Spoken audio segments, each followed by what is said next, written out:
Call this workshop meeting of the San Marcos City Council to order. Today is Tuesday, January 6th of 2026.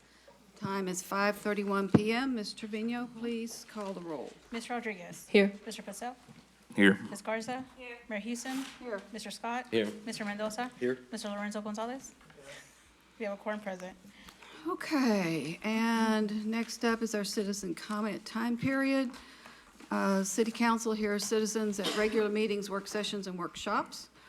Persons wishing to speak during citizen comment, public hearing, or question and answer must sign up either online or here at least 15 minutes before the meeting starts. Speakers may speak once during citizen comment time period, may not yield time to others. You'll have 3 minutes to speak when you start. A timer is displayed on the screen. You'll be in the green bar. When you have less than 20 seconds left, the timer will show only yellow, and there's a little ping. And when the timer is red, your time to speak is up, and it's a louder bell that rings. Mayor and council will endeavor to ensure that meetings are conducted in a courteous manner and in an atmosphere free of defamation, intimidation, personal insults, profanity, or threats of violence. If you do any of those, you'll hear the gavel. I will ask you to leave the council chambers. This is your warning. We've got 2 people for citizen comment this evening. In this order, they will be speaking Noah Herring and Crispy Polanco. Is Noah Herring here? Yeah, I don't have any indications they're online. Okay, and in which case, we will go directly to Crispy Polanco for citizen comment this evening. There's my pen.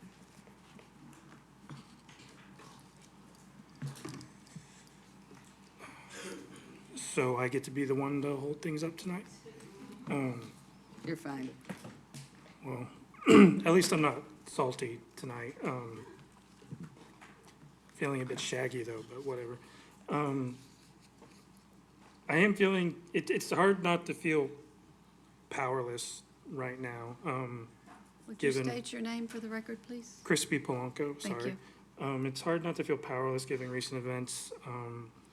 I originally wanted to come here tonight to kind of keep the data center conversation going, even though it's not on the agenda. But after what happened this weekend, I decided to kind of just take a page out of my friends Eli and Yancey's book and just speak what's on my mind anyway.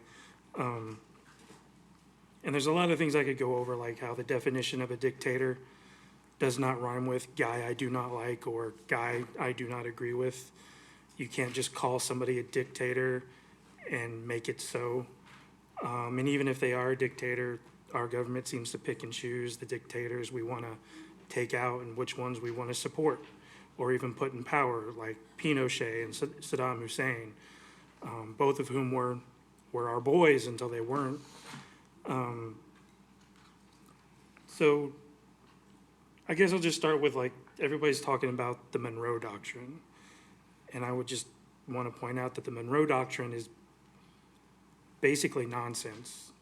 It has absolutely no legal basis. Insofar as the president decides policy, yeah, I guess it's U.S. policy, but it's not policy passed by Congress. It's not even an executive order. It's just a line in a written letter to Congress in the form of what was the State of the Union at the time. But it has no legal basis whatsoever, even as U.S. policy, especially since the Geneva Conventions completely invalidated the Monroe Doctrine, at least in 1949. So really, by all measurements, the actions of our government this past weekend are entirely and completely illegal, no matter what you think of Maduro, no matter what you think of his policies or his government. I mean, no matter what you think of wealthy, affluent Venezuelans living in Florida. So yeah, that's basically it tonight. I'll leave you guys alone and get to business. Has Noah Herring joined us? If not, that concludes our citizen comment, and we're on to presentations. Ms. Trevino, item 1, please. Receive a staff presentation, hold a discussion regarding the paid parking pilot program for the city park parking lot, and provide direction to the city manager.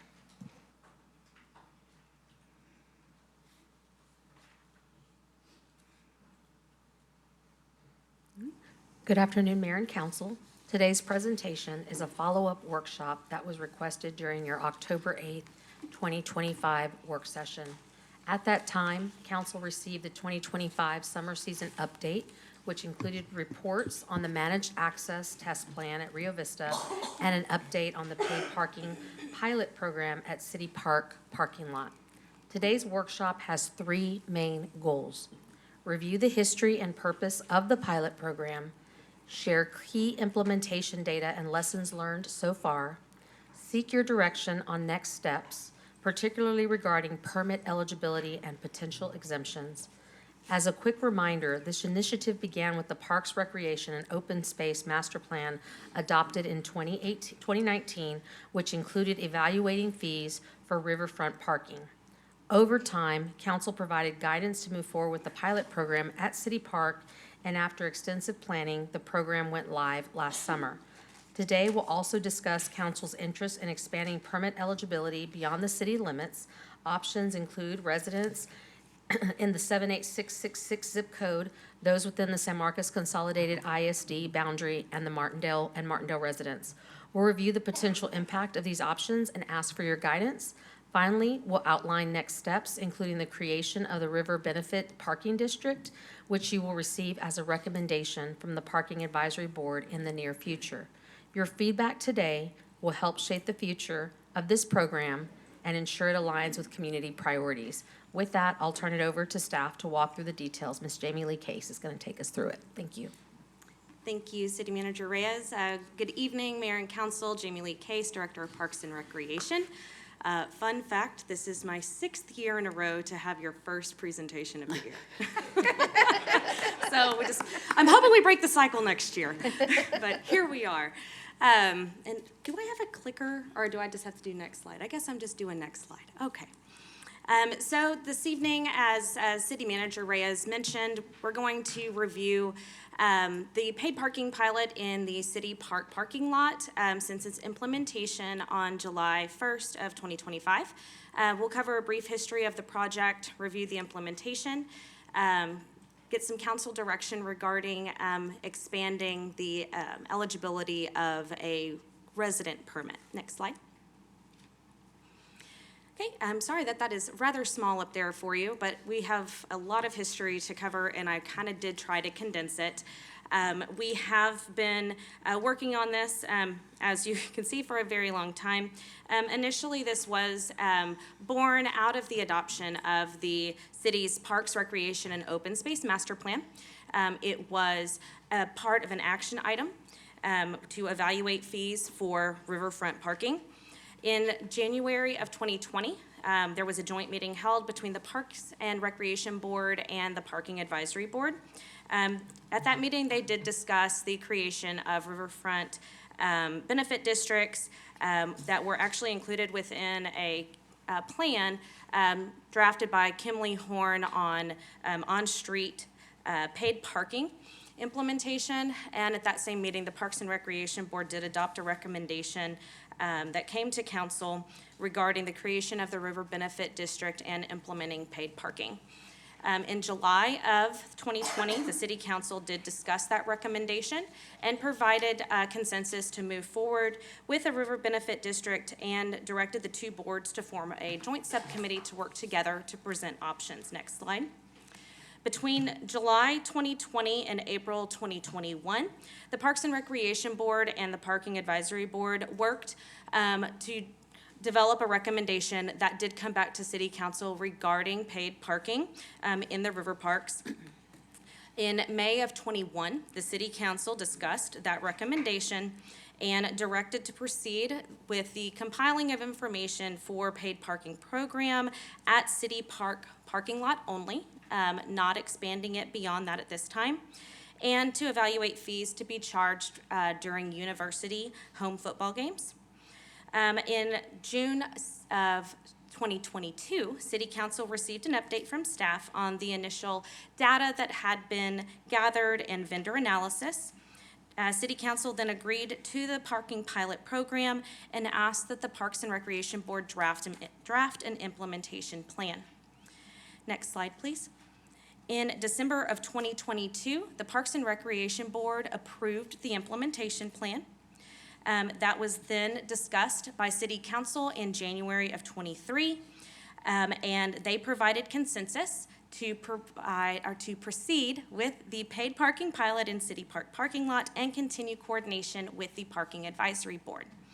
Between January of 2023 and May of 2025, Parks and Recreation staff, along with our multimodal parking initiatives manager, Mr. Charles Campbell, who is present with us this afternoon, worked through the implementation plan with both boards, provided updates to City Council along the way, and as well as worked through the city's procurement process. Next slide. In May of 2025, the City Council was provided an update on the paid parking pilot and that it would be going live on July 1st of 2025. Then in October of 2025, staff provided the end of summer season report to City Council, and City Council discussed expanding the eligibility of city park paid parking permits, say that 3 times fast, to include drivers outside of the corporate city limits and will be seeking council direction this evening. Next slide. So how it works. So the park hours are 6 a.m. to 11 p.m. That is established within our city code of ordinances. So we operate paid parking within the time that the park is open. The first 30 minutes are free as a grace period. Residents are free with an approved permit. And anyone that leases the Pauline Espinosa Community Hall is provided a validation code upon the time of their rental to be provided to their guests.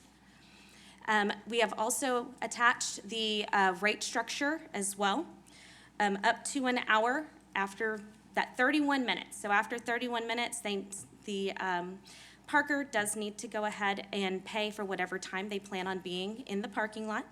Up to an hour is $5. Up to 2 hours is $10. And anything above that is considered all day until 11 p.m., and that is $15. For a special event rate, which is typically for either holidays or Texas State events, football games specifically, is $25 for all day. Next slide, please. There are multiple systems that go into creating this program, and they all talk to one another. The first one being the closed-loop LPR system that captures that initial image as someone enters or exits the parking lot. That little blue bubble that you see there, that is that 30-minute grace period. So as long as they have either exited the parking lot prior to that grace period ending, or implement a payment via one of the payment systems, either an IPS permit, which is the resident permit, the Flowbird kiosks, where they can pay either cash or credit card, or pay by phone, which is either an app system or they can use a website. If no payment is detected, then it is sent to the IPS enforcement portal, where it is then reviewed by staff to confirm citation. Next slide. So making payments, as I mentioned, there are multiple ways in which to make a payment. Flowbird kiosks is one common method, and probably is our most popular. We have 3 credit card only machines and 1 cash and credit card accepting machine. Pay by phone, which I mentioned is an app-based service, or you can use the website. And again, I mentioned that if, well, I guess I haven't mentioned this yet. So if someone has paid for an initial, say they pay for 2 hours and they need to extend that time frame, they will have to either go on to the Pay by Phone app or extend their time on the kiosk. If they initially paid on the kiosk, they can use Pay by Phone. It doesn't matter. So it all talks together. So all that's important is that a payment is showing in the system so that it doesn't trigger that violation. Next slide. Ms. Case, Yes, ma'am. if we could go back to that slide, the very last thing So what if I thought I was gonna be there for 2 hours? And 2 hours and 45 minutes have passed, and I don't realize I'm late until I'm getting my car to drive out. My time has expired. So what happens then if I want to pay for that extra hour? Is it a new hour that I just need to initiate, or? At that point, if you haven't left the parking lot, it would already have triggered a violation. Oh. If you haven't paid or your time is up. Sorry, I'm looking to the two professionals to my left that deal with this way more than I So do. what's the best way to handle that if that happens? There isn't a way at the kiosk or anything? We have had instances where people have been able to provide us with proof that they have paid, and we will have either voided the citation or reduced it to what it cost us No, to send out. This would be, I paid for the two, I've overextended my stay. Mm-hmm. I'm willing to pay for it before I drive out, but it doesn't sound like there's a way to do that. That's too bad. Okay. Like adjust the limit? Is that what you're getting at? Well, yeah, I've Is that- overstayed You the would have 2 had hours I to paid do for. it before your time Before the time expires. expires, that's what I picked up on here. I appreciate that question, Mayor, because in Austin, their program has that capability where maybe you're in a meeting, conversation's just going too long, you don't want to face a violation on that app. It does have that programmatic capability. Do we know if this app does, and is it cost prohibitive? I'm gonna ask one of my colleagues to come up and answer that. If you catch it before your because time I has get expired. I get the getting it before, but I guess it's to her point. Yes, our app does have the ability to extend time. If you make an app-based payment on the pay by phone option, you will get a text alert if you choose to have that option available on your phone.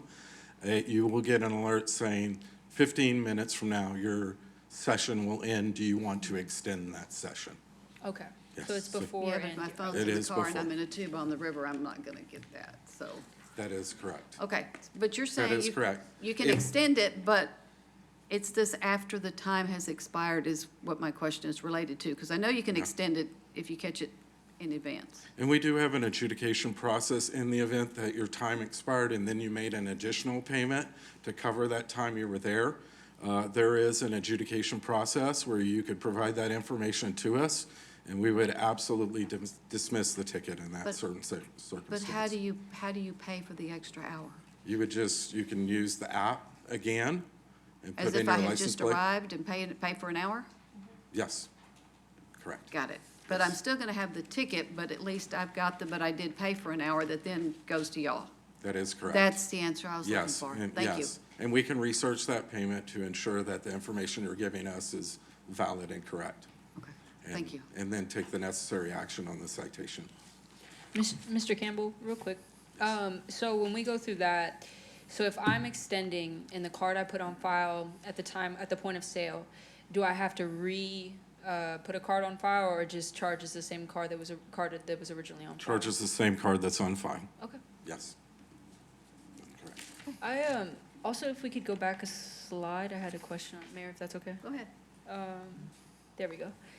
So, I guess no surprise at all, not to be difficult. So for the license plate reader camera, how long are they stored? Like, a couple days? I think 30 days. So it would follow the similar policy that we have for Yes, our- ma'am. Okay. Yes, that is correct. So the only reason that they're kept for 30 days is for if someone does receive that citation so that we can view it for the adjudication process, just to verify things. But after 30 days, it's deleted. Okay, and you said it was a closed loop earlier? Yes, ma'am. Yeah, it's only accessible by these, I technically have access, I've never logged in. So these two people are it. Okay, and then, Agency, right. thank you, Mr. Campbell. And then when we get into the IPS enforcement portal, so help me kind of, walk me through sort of how that works. What's the notification look like? How much information are y'all given?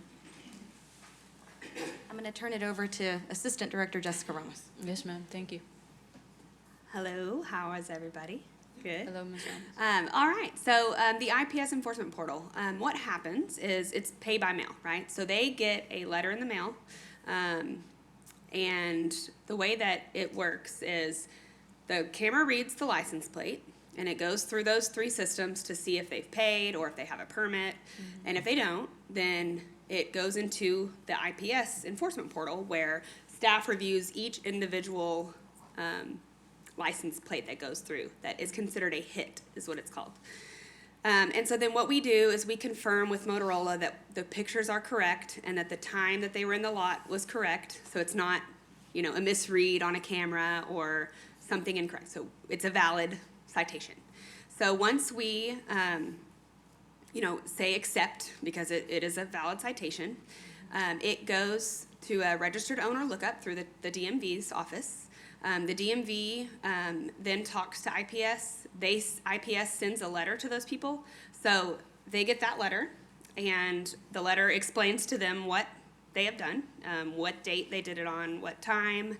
It explains the process, how much it costs, when the late fees will be added, how they can pay, how they can contest, and then they can go onto the portal and either contest it if it's within 17 days, or they can pay it there.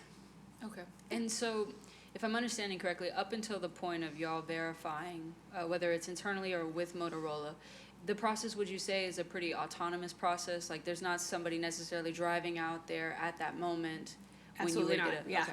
It's all done via these systems talking Okay. And then until that- we review it once it becomes a hit. Okay, and then that 17-day period to contest, is that, was that created by us through an ordinance, or is that state Yes. statute, like, is that? So that is an ordinance. Okay. That is an ordinance. Okay, okay, thank you. Yes. Mr. Gonzalez?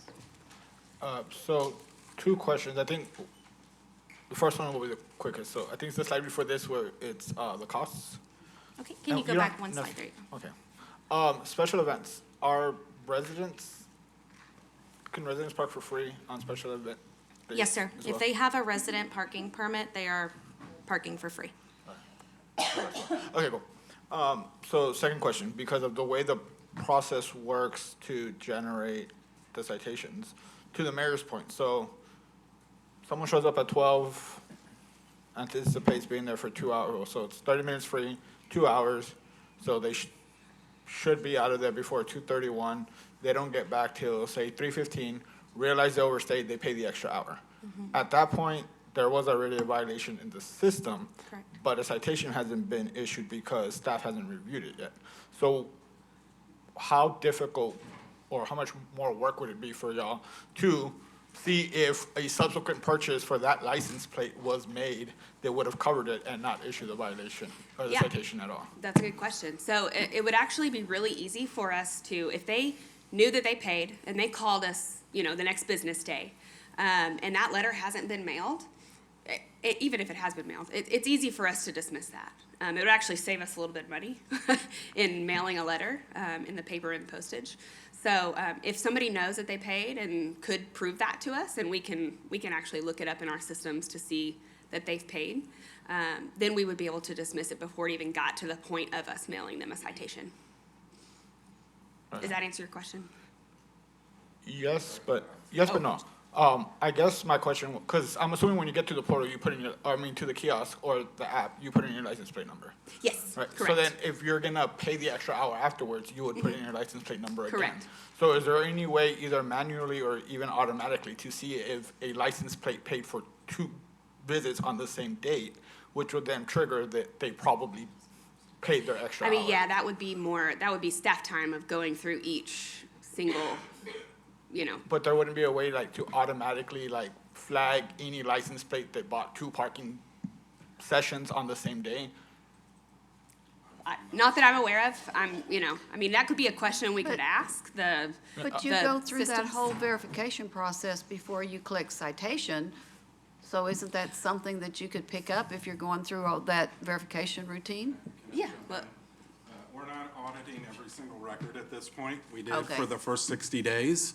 We're not auditing every single record, so Okay. in this process, we do still audit from time to time payments to ensure that the citation enforcement system is acting properly and issuing tickets properly, but we're not looking at every single transaction anymore. The high level of accuracy in the system on the automatic pieces allowed us to move away and reduce staff time from looking at every single transaction for every single plate. Okay, no, that's fine, but what I heard in the presentation is we do this, and then we check here, and we check here, and we check here before a citation was issued, and I didn't realize that that was spot checking now instead of everything. So we check the camera system to ensure that the information that we have pictures that are clear and concise, and that can be held up in an adjudication process. Is that for all or spot check? That is for all. Thank you. And we look at the entry and exit time to make sure that the enforcement camera system is abiding by usually the grace period rules. And beyond that, we have not chosen to audit every single payment in the payment systems to see that. Like I said, we did do that for the first 60 days to ensure that the system was acting and functioning as it should without a high level of error margin. There was hardly any error margin when it came to these automatic processes. So we started to reduce staff time, and we only audit payments in the kiosk system and the pay-by-phone system. It's maybe every 50th hit that we're looking at in the enforcement system now. So I guess just for clarification, my suggestion wasn't to go back and look at every potential violation to see if but if there was a way to automatically get a list of any, because it would be rare for any one person to park in that parking lot twice in one day. So if we can get a daily list of any license plates that paid for 2 sessions and compare that against the list of potential violators, then that could essentially be cross-referenced. But if there was no way to automate step 1, then yes, I understand how it'd be a lot of staff time to get the list of potential violators, then go back and see if they ever bought a second session. But a list That's of duplicate license plate numbers in the same day Right. So should not if be you a could- hard report for the software company to Right. create. I would think. We can ask the software companies to see if they can produce something like that for us on a daily basis, so we have a list of plates that we need to double check for that. I will say this, if you do pay the $15, which is the all-day rate, and let's say you come from 8 AM to 10 AM, and then you leave the lot, you go out to lunch, and you come back at 1 PM, that second session will not be considered a violation. You Because have you paid paid for all that day. license plate for the whole day. Oh, good to know. And the system will not violate. We actually had one of those today that we looked at. But no, you pay for all day, you get all day. The system is looking for that license plate and is saying you paid up until 11 PM, so it doesn't matter how many times you went in or out at that It point. doesn't guarantee a space when you That get it does not back, guarantee- but if you yes, can ma'am, find that one. is you- correct. okay. Yes, All right, ma'am. thank you. Mr. Yes. Pacelk had a question. That just answered it. Thank you. Sorry. Okay. Can we go to slide 11, please? Or I guess slide 11 on my end. Thank you. 18 on your side. Okay. As of December 23rd of 2025, we had 3,637 active resident parking permits, and we had received a net revenue of $171,764.95. Again, that's net revenue, not gross, so that is accounting for our transaction charges and fees and such, that it's costing us to issue the citations by mail now. Paid parking is currently operated every day, year-round. As I mentioned, that is 6 AM to 11 PM. And enforcement is done on that closed system license plate LPR reader to capture the license plates. You can go next slide, please. Okay, so far, all revenues are deposited, well, not so far, they are. Oh, can we go Yes, ma'am. back a second? Yes, ma'am. I had it in my notes somewhere else, but maybe this was a good time. If I want to go in and early, what time did you say we should open, 6? 6 AM. Okay, so I want to go in and I want to paddle, kayak, canoe, just swim, whatever. What I'm looking at is maybe start charging at 9 a.m. because that's what a lot of people were telling me about, is I want to go swim, and I swim there every day now. These are probably going to be local people because of the time, or at least fairly local, that we could make it free until 9. I would ask the council if they're interested. And is there a way that if someone comes in, let's say they come in at 7, let's say they stay till 10. I'm up for parking, I'm sorry, for charging that 9 to 10, that 1 hour, that whenever they would leave, that the parking system, well, if it's after 9, to figure, okay, from 9 o'clock on. So just basically insert a 9 a.m. arrival if it's blank. Is that possible? Not as the system is now. Okay, So the reason being that as of right now, if someone was to arrive before 6 a.m. when we start enforcing, which does happen, someone may arrive at 5. It does then not register that they have entered the lot, and they are able to stay for free until they leave. okay. So it is a loophole. And that, yeah, and that's not what I'm proposing either, but it would just be to start charging fees after, Right. after 9, so that whenever they leave, and the system knows that this license plate has left, and there's no start time, that we just assume 9. Let me ask a question differently a little bit. Yeah. So if mayor and council were to decide, one of the policy questions we're going to ask is, do you want to exempt certain zip codes? So if that's the case. Oh, and that we're- has nothing to do with what I'm asking. Okay, so I just wasn't sure if that would help No, to this alleviate is- what no. you're saying, because then they would be free no matter what anyway. If it's Right. 78666 and 78655 area codes, it wouldn't matter what time we Well, that's started true. charging because they would be all free. So that was the reason I was bringing that up. Okay. Because But it'd be what she's harder for us to telling me is what administer. I need to know is right now, we don't have that option in the software to say we start at 9 and all this other. So that's what I need to know now, but when we get back to some other things, Right. I'll come back to that. Okay. It would be very difficult, and it would be very confusing, operationally, I think, for people.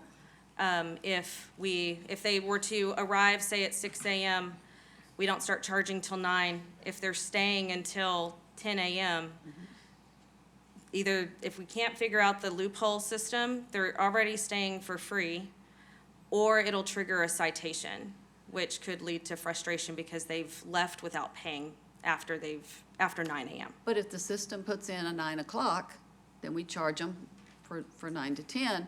But the problem is, what you're saying is that would have to be a ticket. There's not a way for them to pay for that. Right. I don't know that there's a way for the system, if someone enters the parking lot before 9 a.m., I don't know that there is a way for the system to retroactively say, okay, they entered at 9 a.m., Okay. is All right, what yeah. I'm saying. All right, well, let's wait and see where we go with this, but, Wait, Mayor? yes, ma'am. Ms. Case, so the net revenue figure that we're getting, I did ask a question in the message board to kind of have that broken down. And may I ask how we reached 171, 764? I'll have to look to you guys, y'all were the ones that calculated it. Because I saw y'all had, obviously, for when we talk about expenses, we had a one-time expense, which was that integration in Motorola, and then annual expenses of about 42. So it's not, It doesn't, sorry. It's not taking into account what we have paid for the technology. This is just the revenues that we've received since going live on July 1st. So this is not taking into account the expenditures for the annual costs for the equipment and the software. and when we normally calculate net revenue, may I ask why we would not include the expenditures when reaching a figure? Is that, I mean, if it's a normal practice, then just. No, it's tell just an error.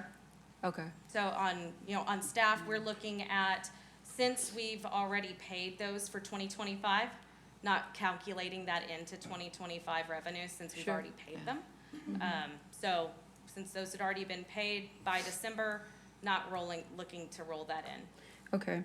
But- And, oh, sorry, Mayor. I was kind of, when I looked at that, and thank y'all for taking the time to put that spreadsheet together. When we talk about annual Motorola cost times two, it was that $10,384 twice. Is that, may I ask what that is?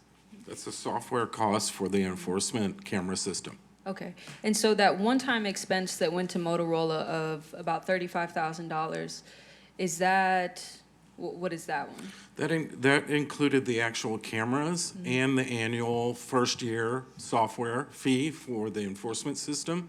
And then it also included some additional costs for the permitting system for IPS to set up the permit portal, and other integrations as well, too. Okay. Each company charges an integration fee to integrate with the other. The camera system, the Motorola system, needs to talk to Pay by Phone, and it needs to talk to Flowbird, which is our kiosk, and to determine if it's a hit or not. Is there a payment or a permit to that? And all those integrations are one-time costs for those integrations to be set up, so each different system can send the details and data that they need to do their appropriate technology action. Okay, but we truly do expect that 35,000 to be that one time? That is correct. Okay. Okay. But there will be annual costs for There- software and There are replacing annual costs for equipment here, there, Motorola, and- yes. Yeah. There's Yeah. itemized costs for IPS and the tickets we issued. There's monthly costs for our permit system. Right. So, yes. But this net is less the postage for the letter and per transaction, kind of, sort of, is why we're That talking about net include, here. I believe that number includes all the revenue generated from paid parking. Yeah. That does not include citations. But, I want to I talk about believe citations. that's on another slide that you'll see here in a moment. right. Yeah, okay, I'll The wait. mayor asked if that, it takes into consideration like the postage and all that. That's what I just But- asked. But he didn't answer. Well, I think there's another slide that has that. Is there? Okay. Well, But yeah, but that was the question is, because there's got to be a reason why this is net revenue, which means there's something coming out, but I think, I'd think like to somewhere else I correct that saw if that. I could. I believe that's gross revenue. well, then that answers that question. Yeah. Yeah. I believe that includes all the revenue we've collected up to December 23rd with nothing taken out. That's why we broke down the expenses differently. Got it. And then the chart that you're seeing with revenue that was in the message board that was sent is a month-by-month total. As you can see, when this presentation was started to put together, we only ran the numbers through December 23rd. okay. That's why you see a difference. But the in- way to look at this is really going to be on an annual basis Right. to see if we have any net revenue. Can you remind Okay. me what the overall monthly reoccurring expenses are to maintain the systems? Just like overall. It's hard to predict, unfortunately, and the reason why is our contract with IPS charges us a certain unit price for every ticket that we accept in the system, for every letter that gets generated out of the system, and for every registered owner lookup that happens. We're still going through the infancy phase on the citation process at this lot, so there's been a heavy amount of citations that we've had to issue at this lot because of non-payment compliance. As payment compliance improves, the quantity of citations that we're having to issue will go down. And so it's a little bit of what I call a variable cost or a per unit cost, so it's a little hard to predict what the month-to-month or annual cost of the program will be. One of the things that we have looked at to ensure profit viability of the program is we've looked at the amount of money we've collected on just citations in compared to what we're estimating they're going to charge us on a per transaction fee. And it winds up that we're at about 70% of the revenue that we generate out of the citation revenue will be net income, all right? 30% is going to be absorbed with their transactional fees that we're going to have to pay on a month-to-month basis. Okay. Mr. Gonzalez? Well, one quick comment. That should be net revenue. Something came out of it because if not, there's no way we'd get 95 cents.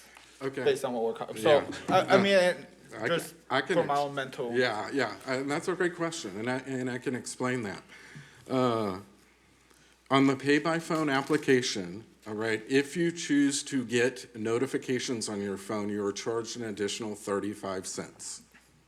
If you want to get notifications plus the time extension, you're charged 60 cents per transaction, all right? We collect that piece of the revenue up front. We will have to pay by phone those transaction charges. But all of that money, including those transaction fees, are going to the city at the moment. And that's why you have that 95 cents. Interesting, but that wasn't actually gonna be my biggest question. So the 3637 active resident permits, that's, cause I know each homeowner or each resident can register multiple cars. So is that how many vehicles have permits or how many homes have gotten a permit? This is not amount of license plates that are in the system, no. This is how many households have applied for permits. So off the top of your head, do you know how many households are in the city or are currently eligible for permits? I'm just trying to like get a rough estimate of how many have actually taken advantage and registered.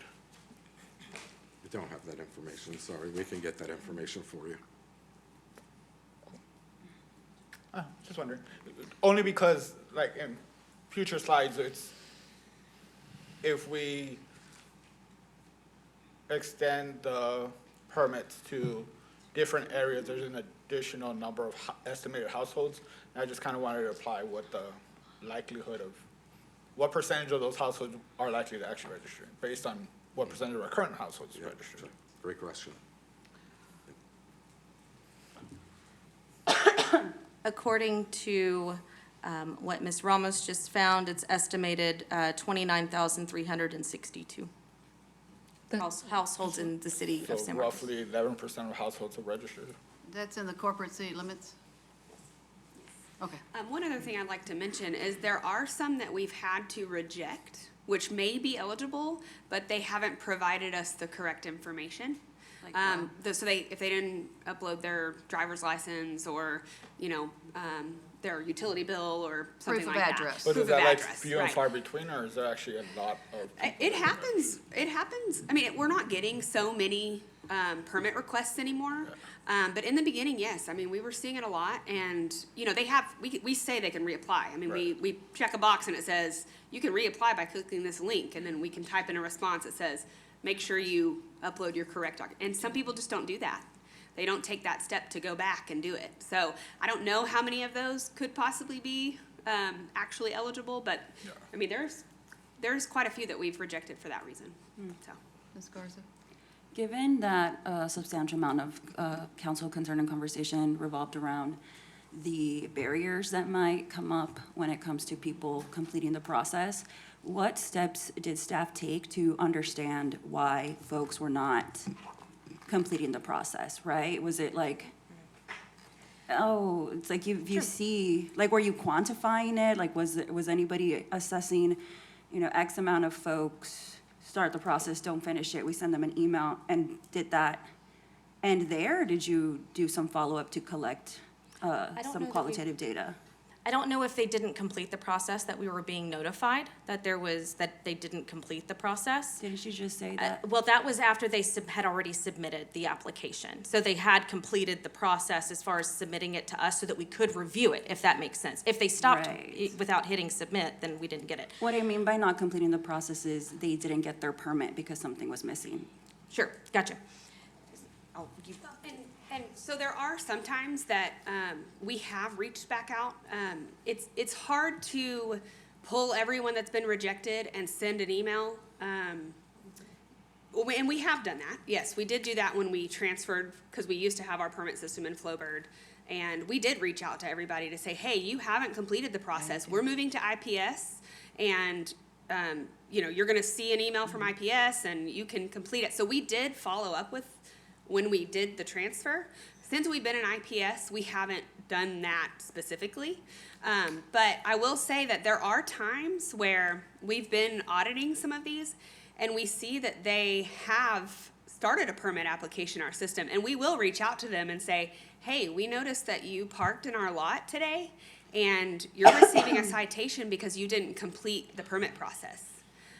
So if you can go to the website, so we have done some follow-up. It's not every single person, just because it's hard to.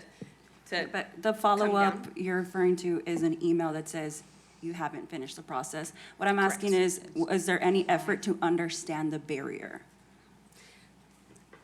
Yeah, why they didn't finish. I can't, as far as data goes, I can't speak to that.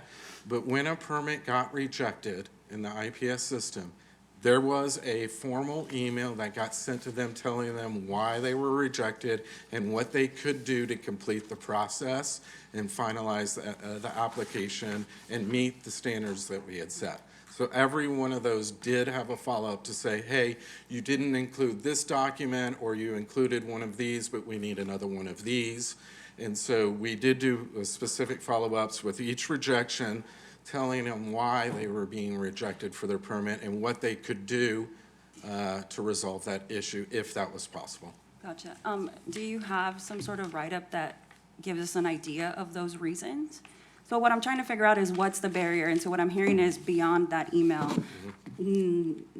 there was no like, hey, let's take a sample of these people and let's make a phone call and be like, you didn't finish this, I saw that you parked or whatever, like what's the barrier, what's the deal? Is it you don't know how to export your utility, you know what I mean? Like what, I'm trying to figure out, I don't know if I'm like not being clear on my ask or not right now, but. So maybe if that email had some, you know, why I don't have a driver's license, or just realized I don't live in the corporate city, you know, some of the things that they could reply to.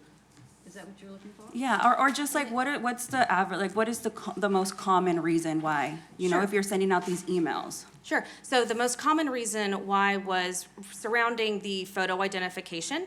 There was confusion where someone might send in a selfie versus a actual ID that we had listed on the website, such as a government-issued ID, the expanded library card, a student ID, just something that showed us that who they were.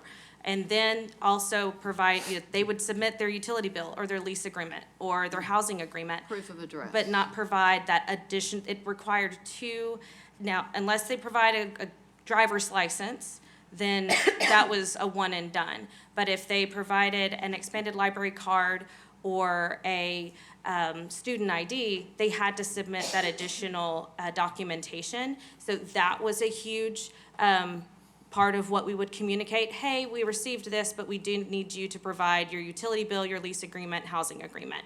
Once we get that, we can finish out your application. So it really did, it wasn't a consistent, one big glaring thing.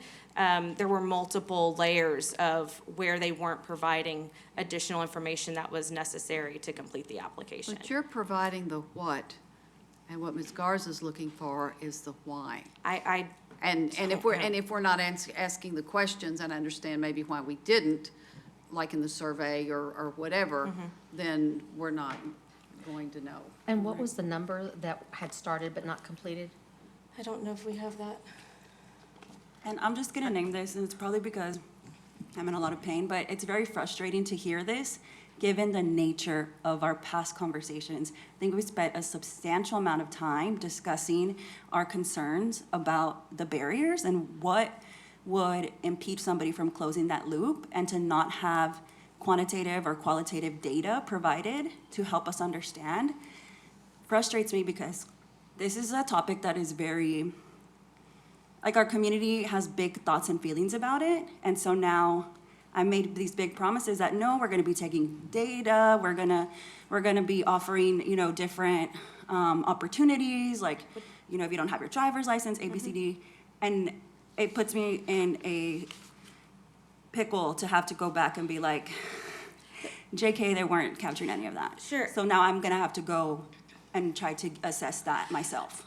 Well, we can pull the data. I'm sorry that I wasn't understanding that that's something that you were really looking for, but we did offer multiple in-person opportunities to try and meet people where they were, and provided bilingual communication opportunities. We had a lot of our, anybody that was impacted by the digital divide. A lot of our Older community would come and apply in person. They actually come and apply in our office. We help them apply over the phone. So we've tried to make ourselves available to prevent anyone from feeling that they're not being taken care of as best we possibly can. And I guess that's why I asked about the number, because if it's 500 people, then obviously the staff time that would take to call 500 people or reach out to them. But if it's like 10 people, then that might be a little bit more of a doable thing. And so just want to understand that a little bit better to know, because I understand that puts a burden on y'all to have to do that every single time for people, when it could just be that they just didn't have the time to do it, or they didn't want to provide the information in order to get that.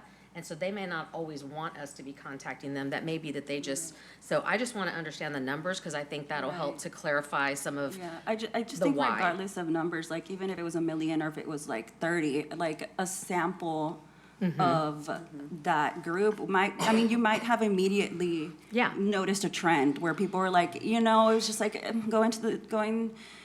getting this parking pass seemed like the mood then, but it kind of died down, like we decided to go somewhere. You know what I mean? Like, and if you, or I just didn't have time. Like, once you notice trends, then that's like helpful. But like, my expectation was never to call every single person. So like if we could get a sample of what that is, again, just because, but maybe if it was 10 people, then that's very doable, and we could have called all of them. So that's why I was just wanting to understand what those numbers Or- look like. You could put some of the reasons, and then we noticed you didn't finish, Correct. and if hoping that people would respond, and Right. it's 1, 2, 3, 6, or other, and that comes back electronically, things Right. can be copy paste. What would really be cool is if whichever one of these software companies, you had a link in there for the people who are willing to click, and now it's all automated and Right. the whole deal. Right. Ms. Ramos just pulled up, we had 345 rejected applications. That is not, some of them we did receive people that from City of Kyle or Buda or outside of corporate city limits. So not, without diving down a little bit further into each one to see exactly why they were rejected, but the total rejected was 345. Plus the two of mine that my You internet would be, didn't let you me would be finish at counted, home. you would be counted in that 345, Yeah. yes, The third time it worked? yes. Yes, ma'am.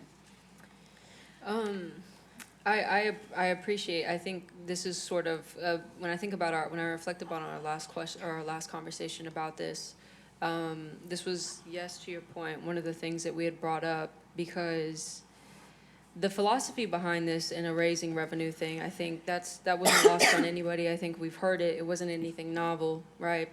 But I think when we're sort of reaching the consequences of commodification of parking, because the thing is the theory and the selling point that was provided to all of us as a body was that, well, our people won't have to essentially be double taxed, right? And we're not necessarily prohibiting them or creating barriers for them to access it, and that was the way it was sold to us. But I think what we're seeing now is that even like your example on like 30 to 500, yes, staff time is one of the things I consider, yes, but I also think about the fact that that was at a consequence of something that we did as a body, not necessarily staff. I think it was something that we didn't really think about. It was mentioned, but I think when we talk about data collection, it is important, because we have residents who likely fall into a lot of these categories, and it may very well be because they don't have sufficient documentation, which is a very real thing. And so I don't know here moving forward, obviously dependent upon however council feels as a body on what is happening, but I would like to see whether it's during the application period or I guess however it best fits for staff administratively, but finding a way to collect this data. Because if it's presented to us a year from now, 2 years from now, whatever it may be, that, hey, here's, these 50 to 100 people, that this is exactly why, it sort of gets at what we've been talking about all along, and that is those barriers. So I don't know how that can look, but it is something that I do share an interest in collecting.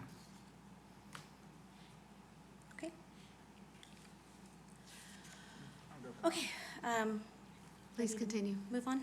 Thank Okay. you for all the education that y'all have provided. These are some things that have kind of been spinning around in my head about the parking. Because as a resident, I haven't had to pay for parking, so that's why I needed information, because I don't experience it, so thank you. Okay, I think I started going over this.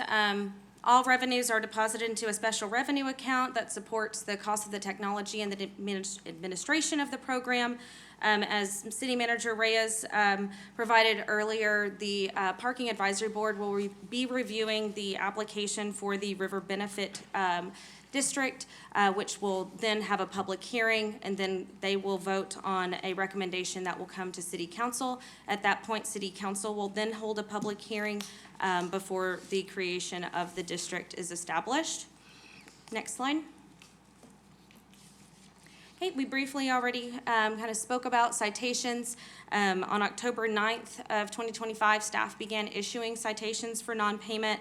As of December 23rd, they had issued 1,502 citations, and at that time, they had received $19,234.45 in citation revenue.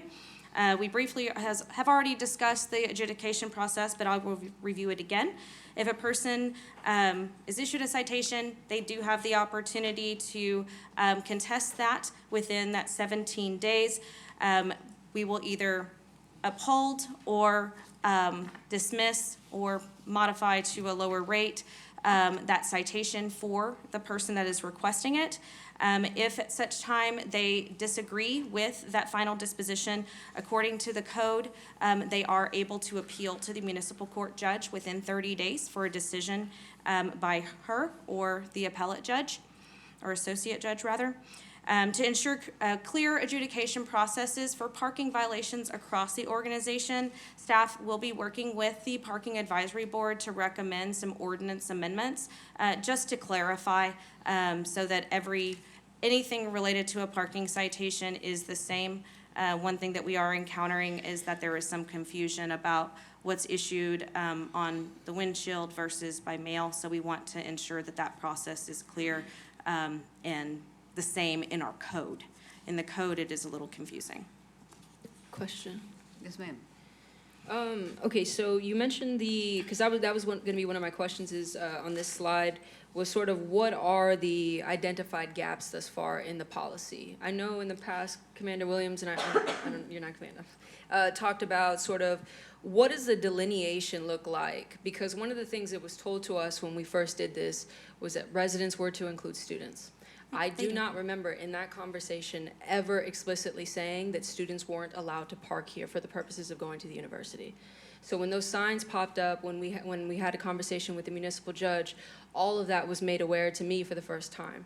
And so when I asked about the process earlier in the meeting, sort of how it goes about, how do you identify, how do you delineate and verify, I'm still sort of trying to understand how the specific verification happens for people who are going maybe even to the direction of the university. Like, how are we proving that that's the way they're using this and for what Sure. purpose? That would have to be a visual observation of a parking enforcement officer. So the practice and signage of having that lot available for city park users only has been in place for a very long time. There has been signage there for a very long time. It predated me in the Parks Department, so I can't tell you the exact year that it was placed there, but the primary reason that it was placed there was because the parking lot was being filled up with students going to class, and there was no space for any other park users.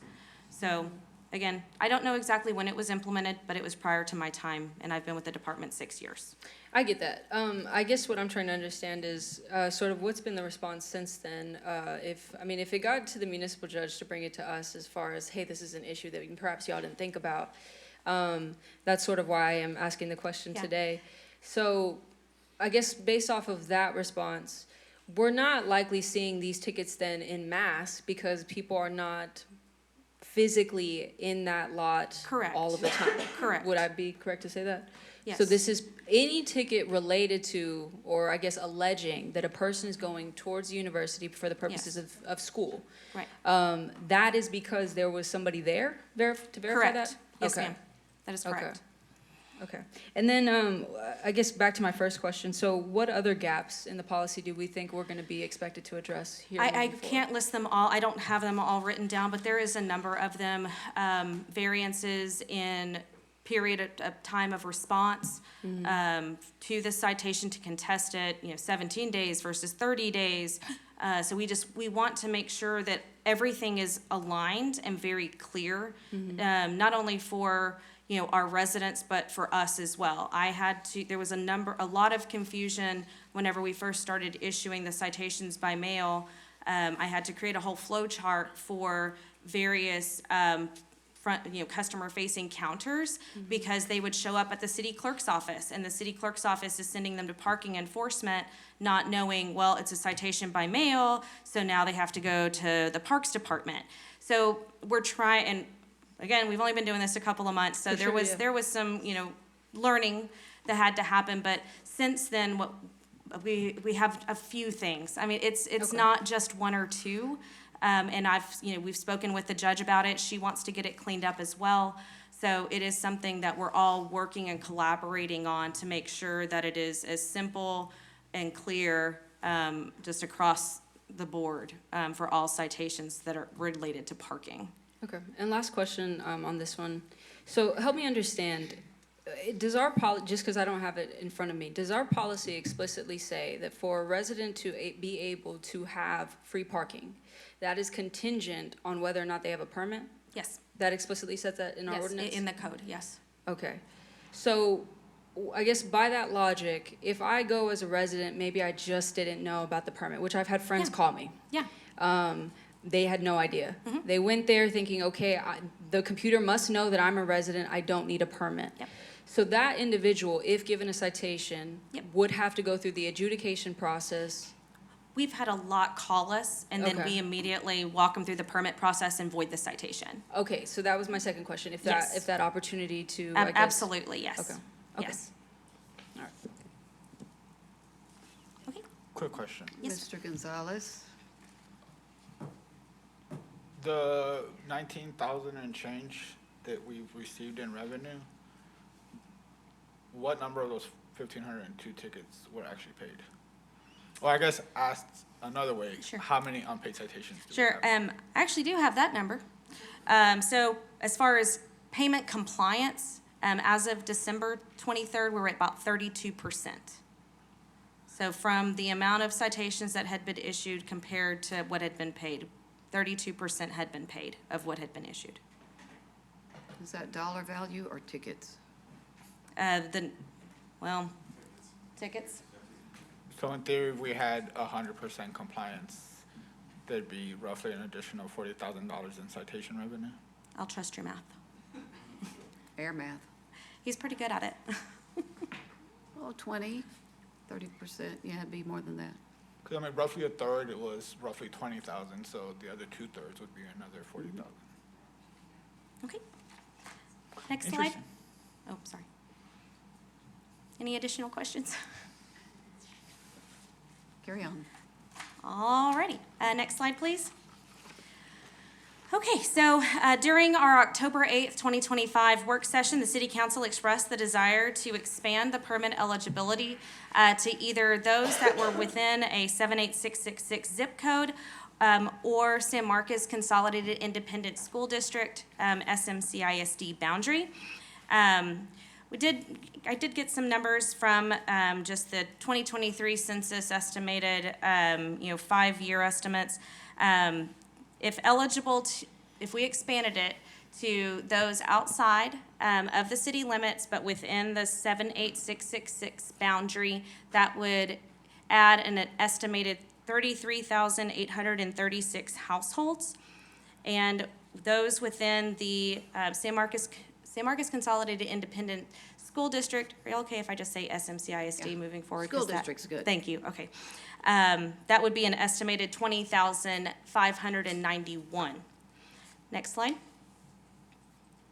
Whenever we had our managed access conversation, there was also conversation about Martindale residents. So I did want to also include that as part of your discussion here to see if that was something that the city council was interested in, with including those within the 78655 zip code, which would add an estimated 1,464 households. Martindale does fall within the San Marcos school district boundary. Additional cities or communities within that boundary are San Marcos, Martindale, Redwood, Staples, and then if you look at Reedville, and I did include some maps. So next slide. So this is an illustration, well, a map of the school district boundary. It does extend to our east, west, little bit south, closer to the Comal County line. That's where it cuts off. And then to the north, the little beige area that's cut out up there is Blanco Vista, which is within the corporate city limits, but is in the Hayes CISD school district. Next slide. This is a map to show the extraterritorial jurisdiction, or ETJ, boundary of the city of San Marcos. The beige color there is the city limits, and the blue bubbling around is the ETJ. You can go to the next slide. And this is just to show an overlay of how the ETJ overlaps with the school district boundary. Next slide. Ms. Case? Yes, ma'am? When y'all are looking at, I'm going to say citation eligible, did y'all look at the zip codes and see how many of those are 78666? I realize you've got to wait till it goes out and pulls that information from the license plate. Right here, 25% of all citations. Oh, so 25% of all citations were issued to those with a 78666 zip code. Thank you, Charles. And do we know these others, the Martindale? I don't, Redwood doesn't No, have a no. separate zip. Correct, yeah, Redwood is 78666. Right, Right. yeah. And I was looking at, was it Redwood, Staples? And that's what we and were Martin? talking. I'm looking at what's in the CISD. Yeah, and honestly, you would probably get more people than who are in the target area that mayor and council have talked about. But again, when it comes to the staff time that it would take to have to prove and do all this stuff, it's just easier to exempt everybody in 78666 and 78655. Yeah, And that's not where I was going, but So, yes. but No, that's- I'm for the blanket, the Yes. easier thing. yeah, But what I was looking at was, how many of these are more than 50 miles away? Do we have an idea? I'm assuming that there's a don't know. wide, there's a long list of 2, 3, 5, and other zip codes. Yes. Citation eligible, probably. Yes, ma'am. San Marcos would be the biggest one. According to, this is percentage of citations being 25%. And the So Martindale?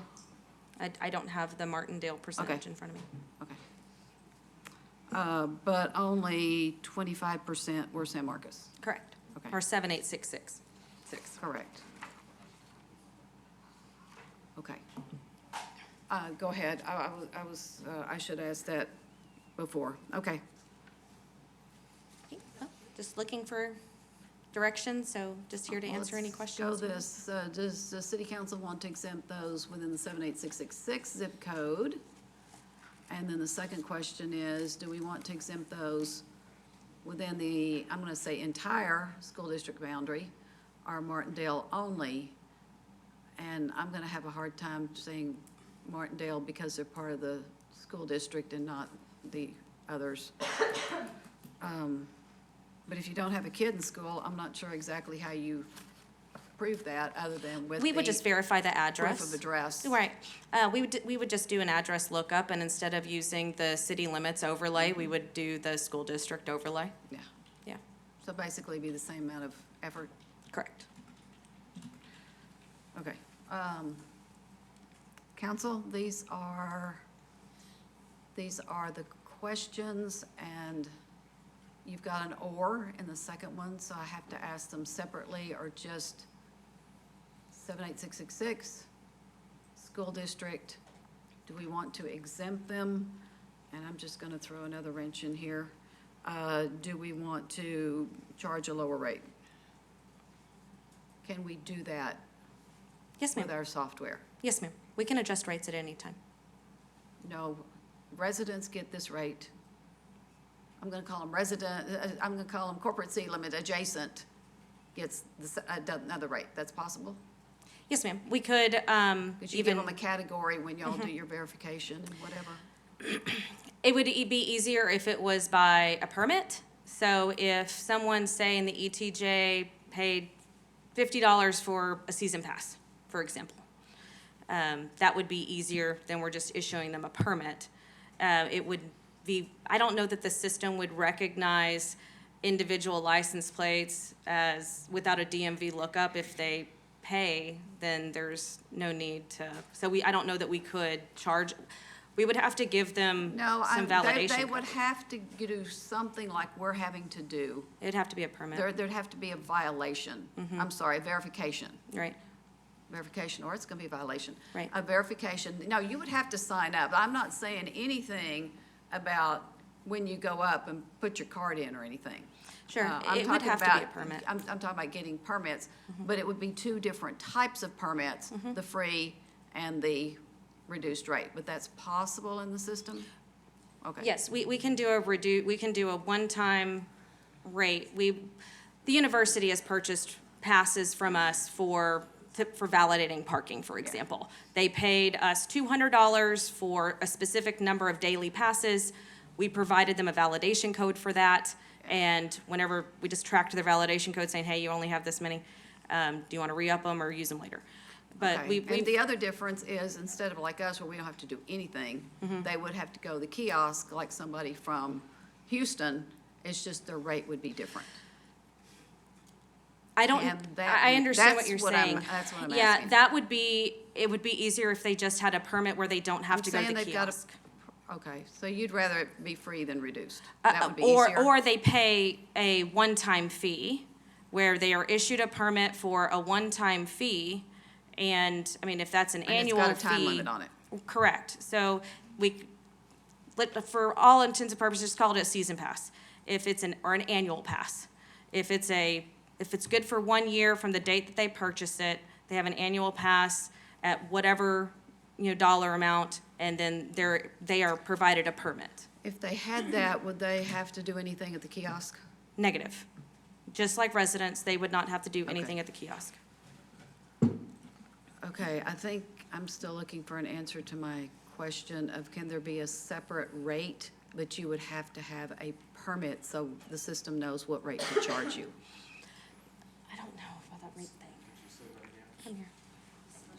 If there would be a reduced rate, so we have free, Yes. we've got way out of town, and we've got local but not city resident, that when they go to the kiosk, they're gonna have to pay, if we decide to do that, they're gonna have to pay, but it would be a cheaper rate than somebody from, who's not in the system.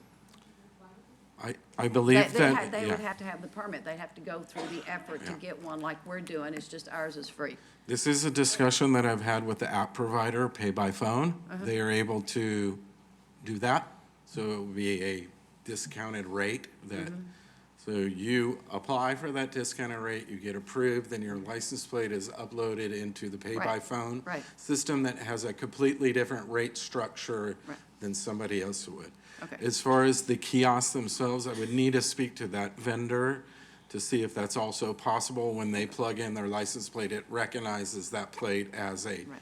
preferred or discounted parker Exactly. and gives them the rate, yes. Yeah, and I'm That- saying you would have to apply and provide the proof of address and all of that, but you're Correct. getting but the That's right. incentive to the individual is you're paying a cheaper rate than Yes, if you're, yes. don't have it, Again, we'd need to confirm with at least one of the tech vendors. if that's possibly in the possible. realm of, Yes, okay. good question.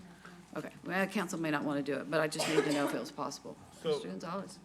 Clarifying questions, and just to make sure I understand you right. So what the mayor was suggesting was, let's say we give the ETJ, I'm just gonna call them that, even though the other people that qualify, 50% off. So rather than paying $5 an hour, they pay $2.50. So they would get a free permit. They're not gonna pay when they register, but they would register, and then with that permit, they would be charged the lower rate, Yeah. which I believe your answer right now is through the pay by phone app. It is possible. We're not sure it's possible at the kiosk. So worst case scenario, if it's not possible at the kiosk, when they register and are given the discounted permit, we can give them the direction that when you come, you cannot use the kiosk and you must pay by phone to get your discounted rate. Yeah, the kiosk is going to charge you the full rate, the pay by phone would be the discounted. Okay, well, we got, before we spend any more time on that, let me see if council even wants to entertain that. And one So- thing I want to just emphasize, Mayor and Council, for just consideration, is it's important that the simplicity of what we do, you're going to have more people that are going to be frustrated, and there's going to be more administration and oversight if we get into all these different nuances. We can think of all the different nuances, but it's going to make things a little more complicated. And so the simplicity that we could do things, and I think that's why we were coming to the table to say, hey, if the goal is just to exempt local people who may spend money and spend time here in San Marcos on a more regular basis, that we were fine with 78655 being exempted completely, as well as 78666. But when you start getting into, okay, where do you go beyond that? You know, in terms of doing that, where do you draw the line? And then when do you start getting into where it's an overly complex system and you're gonna have more problems and probably gonna have more complaints about splitting hairs between some things. So I just wanna offer that up as a, you know, consideration as y'all think through the direction that you want to provide. So I'll say it again, it sounds like we'd rather it be free than discounted, because that means more that what the parker has to do too. Right. Okay, Ms. Garza? Yeah, I think that perhaps while staff is getting more experience working with the vendor, working with, like, ironing out all these other things, I think for now, the simplest way is best. I mean, there's nothing to stop us in the future from revisiting and perhaps reconsidering, like a reduced Yeah. price or whatever, but. Well, here's the deal. If we're gonna talk about, I'm gonna say school district, in order to do, if we decide that they're gonna be free, they've still gotta register their vehicle and go through the application process, right? That's Yes, the ma'am. only way you're gonna get in free. Yes, ma'am. So that could be free, or it could be discounted, because they're still gonna be verifying on a map. So they've still gotta register, one way or the other. Doesn't mean that there's, even if we just say 78666, it's less fair, it's less pinpoint on the map that you would need to do. But still, you've got to go through that process, and we still don't know what all the barriers are. Okay. Ms. Rodriguez, did you have a question, comment, thought? Because I'm getting ready to go around the table on No, I this didn't first have question. I didn't have anything. Mr. Gonzalez, did you have something? You look like you were ready to say something. Well, I guess I kind of want to explore more what Ms. Case was suggesting, because your alternative was essentially, they get the same physical permit, the system does the same thing, it's just they're gonna pay for the permit that true residents actually get for free. So they would pay whatever X amount of dollars to get the permit, but once the permit's on their vehicle, it acts the same as residents. It's a digital permit, but yes, sir. Yeah. Yeah. But you're saying permit as if they're paying for the permit, and they're not. Well, what she's suggesting is they are. So true residents, like, we don't. If you live in Martindale, you would come and it'd be the same process as what we're doing, but for a year, their license plate will park for free, but they're gonna pay $50 for to register. So non-true residents would pay a fee to register, but once registered would get free parking. Is I'm not essentially the talking way it about works. paying a fee to register, I'm just No, saying that's what when you she's, go to the that's what kiosk. she's. And you suggesting. know what, season pass is not on this list, but I'm going to add it. And the season pass we're talking about would be a way to provide a discounted rate to the people that we say so. Is that correct? Do I have that right? It was more in line with what Mr. Gonzalez was saying. The discounted rate would have to go through, the process with the vendors themselves. They'd have to register with, Pay by Phone, and we have to find out from Flowbird. And he was just talking about season pass, and I'm asking about season pass now. Correct, yeah, so I guess you're looking at a season pass as a discounted code or something that they could use. I don't know, y'all mentioned season pass earlier. I did, and whenever I mentioned the season pass, it was in the reference of they pay $50 for an annual pass. upfront fee. Yes, ma'am, they For pay a limited period of time. correct, let's call it an annual pass. It's good for 1 year, and they don't have to pay again, but it's a digital permit, just like residents get. And they would not have to do anything at the kiosk because they've already paid. Yes, ma'am, So that's it'd be like correct. us. The license Correct. plate reader goes, San Marcos resident, check. Oh, Correct. Pass, check. Correct. And then It we would go. just be an application process, whereas whenever you registered, it would say, pay, and it was zero. Okay. In that instance, it would be whatever dollar amount is whatever the council decides. I'm adding season pass to the list of questions then. Okay, yes, ma'am. Okay. So, council, the question is exempt those and the 78666 zip code. And I'm gonna go around the table, so I'm gonna ask each of you eventually, whoever wants to go first. Can go first, turn your microphone on, and when I see you turn your microphone on, I'll know people want to say something. Mr. Scott, I'll agree to that. you're a yes. Got it? Yes. We have a yes from Ms. Rodriguez, Yes.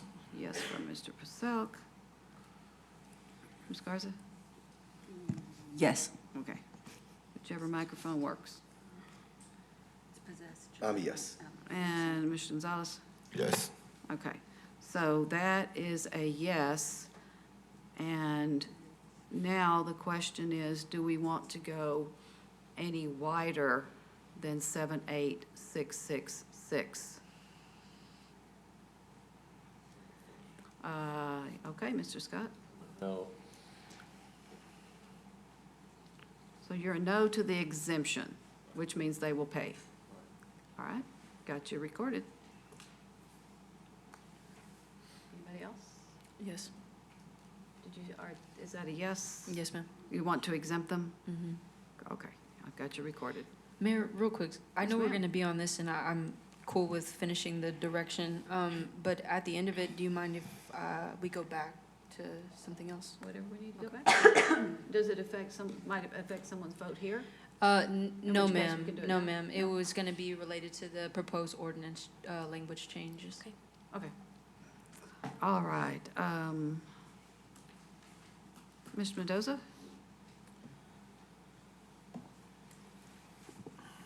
I'm a no. Mr. Gonzalez?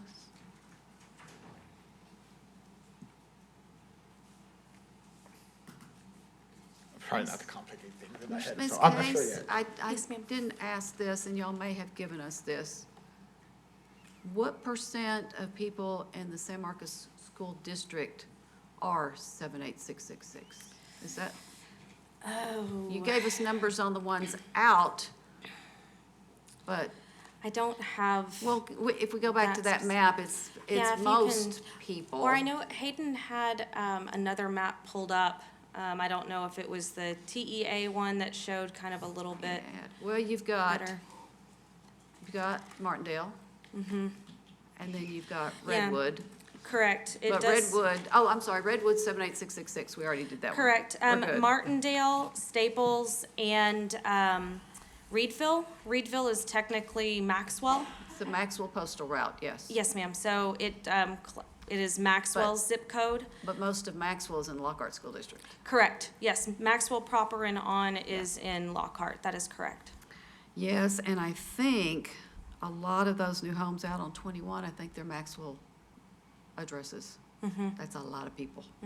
At 21 in Yerington, 150 out there. Yes, ma'am. Okay, And Mr. Meagle did pull up the boundary there so you can kind of see it a little bit better. fantastic. Yeah, if they had more roadways marked up. Yeah, I liked this one a little bit better than, Okay, Mr. Paselk. I'm a yes. I'd rather include everybody up front, and these things will develop over time, so if we ever need to pull it back, I think we could do that. Okay. And I don't have a hard time saying no to people coming in from Martindale who's specifically coming to get on a river, and they currently do it, so. Well, the other thing is, I had asked a question on the message board, some of y'all may have seen, which was how much property tax do we receive, and how much sales tax? And it was 39,007 and 38,007. So it's about 50-50. Which, thank you. I hope those are easy numbers to get. Okay, so you're a yes? Ms. Garza? Yes. Mr. Lorenzo Gonzalez?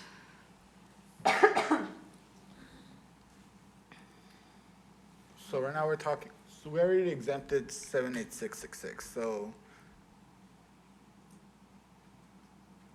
Talking Martindale, at this point, we're Greenville. talking about the school district boundary versus all of Martindale. Because if we add 78655, it would include the rest of the school district plus the entirety of Martindale. But all of Martindale is in the Yes, ma'am. school district, correct? Yes, ma'am, that's correct. Right, but we've still got a lot of Maxwell addresses that we, if you looked at the Maxwell route, it's huge. So we haven't taken care of everybody else if we just add Martindale. But if you go with 78666, again, that's point of, you can find those on a map. 78655. If you've got their address and you've got the school district map, you can make that determination. I guess my question is, if we exempt the entirety of 78655, it would be the school district plus additional homes. No, they're in the school district. Okay, let me rephrase. Wait, What's are we bigger, talking the about school Martindale? district boundary or the zip code boundary? Larger. So, I think not all of, because I think even some of Martindale, depending on where they are, some of them may go into the Lockhart School District. I'm sorry, not Martindale. No. Not any of Martindale? No, ma'am. That was Mr. in Meagle the can re- zoom in on the Okay. Martindale's. That was in the report and it was in the thing. Okay. All of Martindale Yeah. is in the All of school Martindale. district. Dale's in the school All district. of Martindale is, yes. Yes. Okay, then that gets, But that's the only one we can identify by zip code that's all in, correct? gotcha. Correct. Because of Maxwell being such a huge, and then Redwood is Yeah, I had. San Marcos. I had to go and actually zoom in on the map and then look it up. Right. And see which school district each address would fall into. Yeah. And that's why I was able to determine that Reedville, for example, that area is Maxwell, but it is in our school district. Right. So, Mr. Gonzalez, you're the last one. I'm in as a yes. well, in that case, it doesn't really matter, but yes. So you're a yes. Okay. But I'm just not sure what I'm saying yes to, but sure, yes. Like as far as school district versus zip code, like which one did we just say? We said yes to everything in the San Marcos School District. Okay. And that will include 78666. All of, yes, Yes. all of 78666, just in case there's a 78666 that's not in the school district. Which, for Which example, Black includes, Oak, which does include all of so Redwood, area. and it does include all of Martindale. Yes, ma'am. Okay. Is anyone interested, so are we still in any way interested in a season pass? This kind I of don't- takes away the. I don't know that it's necessary. Unless I somebody mean, I from guess it Houston wants to depends. come up every weekend, but if it's basically the same cost as the parking, then why I guess it bother? just depends on how often they're coming. Yeah. Obviously, the council can create one if you would like, if someone's paying $15 Yeah. a day. I don't know. Council, do y'all want to talk about season pass now, or maybe a year from now? Season pass, we're a no. Okay. Okay. Have we concluded this section? Is there anything else you need from us? I don't believe so. I believe that Okay. concludes my direction that I need, and I'm Okay. happy to answer any additional questions you have, ma'am. Yeah, so I just wanted to bring this up because I'm reading a really good book right now. It's actually applicable to some of the mistakes that municipalities have made throughout as it relates to parking. So when we talk about ordinances and those things, I was really gonna ask that one of the considerations, and perhaps that's something we can test majority on here, but one of the considerations that we would make would be to make sure that we codify that this is, so long as we're gonna do this, that it be publicly administered. It be available to us. And the reason I bring that up, I'll tell you. So in 2008, during the financial crisis, Chicago actually had a massive public parking operation. But because of the financial crisis, you had vulture capitalists that came in and said, well, you want to address your budget shortfalls, we'll give you this small amounts of money with all, it was a super rush deal, and they privatized the entire system, which actually ended up being, it cost far more money than it would have ever been to maintain that themselves. And so when we talk about some of the rationale as to why we're doing this, it's obviously to take public dollars and put it into public revenue sources, right? And so all I'm saying is that during the discussions as it relates to the ordinance, that it remain a publicly administered program, that we do not in the future. Yeah, and just given the way you have the financial crisis happening even now, and some of the ways in which cities are going to be forced into positions that almost encourage privatization, I just ask that if we don't consider in perpetuity, so long as the program continues, that we at least make some serious policies that would almost not prohibit privatization, because obviously that's up to the body at that time, but make it difficult and make it publicly transparent. Or it So- should at least let staff know we are not Yeah, wanting to look at that. yeah, and obviously it's more foresight than anything, but, Sure. I thought it was one of the things that we should consider. Absolutely. So per the ordinance that created this program, this body does review this annually. It does have a sunset date after 3 years, Yeah. unless the city council chooses to continue Yeah. the program permanently. To your point, any privatization contracts or anything of that nature would have to be approved by this body. It's not something that could just be done administratively. Absolutely understand that. And those same, and I know Sam, I saw Sam reach for the mic, so I don't know, Mr. Aguirre, this is off topic, but some of those same considerations or, I guess, clauses did exist in the Chicago one. But because things happened in such a crisis way, a lot of those things were not considered, leading the city to make a huge financial decision that later cost them millions of dollars. Gotcha. So I know that's for a conversation for a later day, but I thought it would just be something that, I would. I think this is something that we could bring up now, because if we haven't said what our preference is, there could be a lot of time spent working on contracts and research and all this other stuff by our staff. That would be time that could have been spent on other purchasing items. So, Mr. Gary, because we're talking about the parking system and the software and the costs and all those other things, is that a question I can ask staff?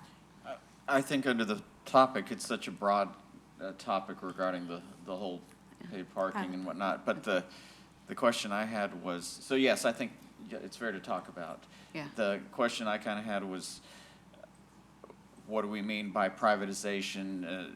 Is it the collections, enforcement? So as we operate now, some of these can still be reviewed, if I'm not mistaken, by the municipal court judge. It's actually set up under our parking fine structures, a civil fine. So does privatization mean we cannot subcontract for software vendors like we currently have? Or, I guess that's what I Exactly need to understand. what What is does the this mean? definition of privatization? If we could say the overall administration, So that's sort of what I was getting at, is the Okay. administration of it.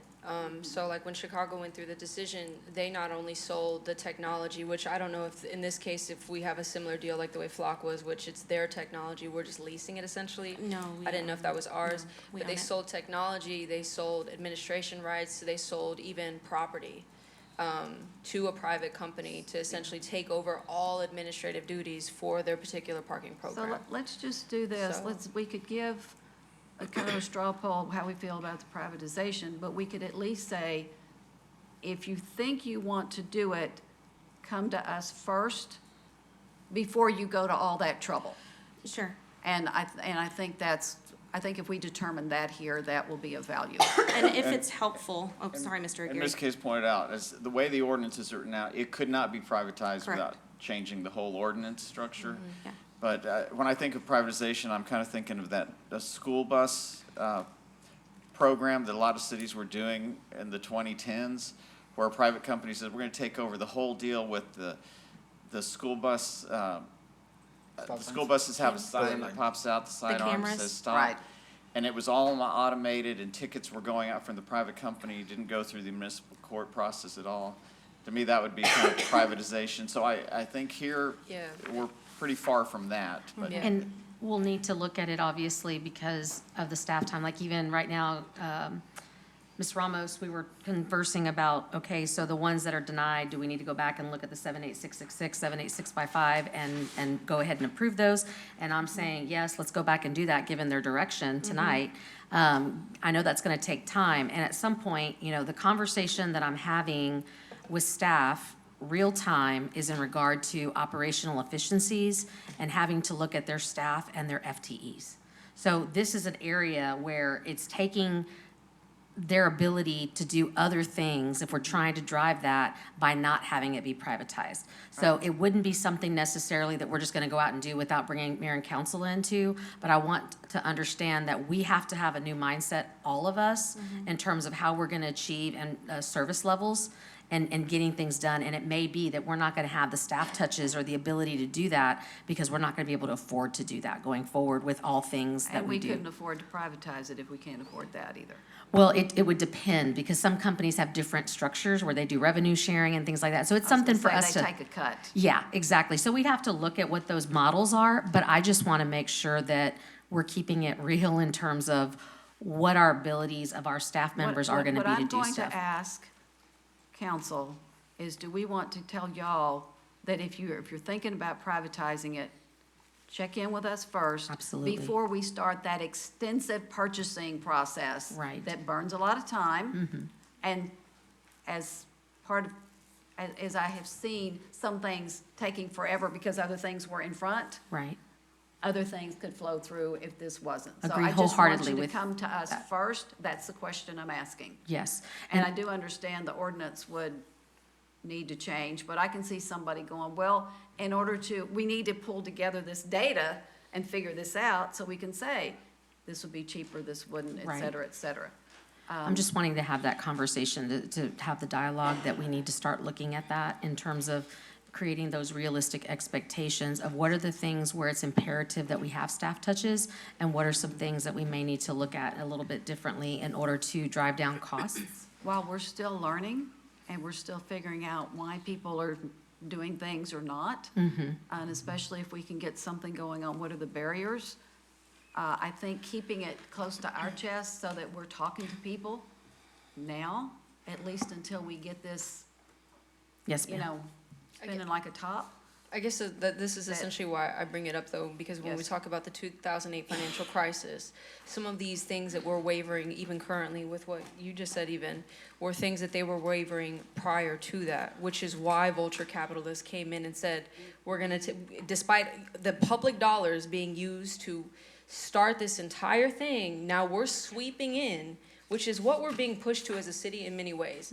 Hence why the state wants us to do public-private partnerships. You're seeing a massive push to privatization, which again, we are using public dollars to invest in a program that is supposed to then go back to the public so that we can take care of our rivers and whatnot.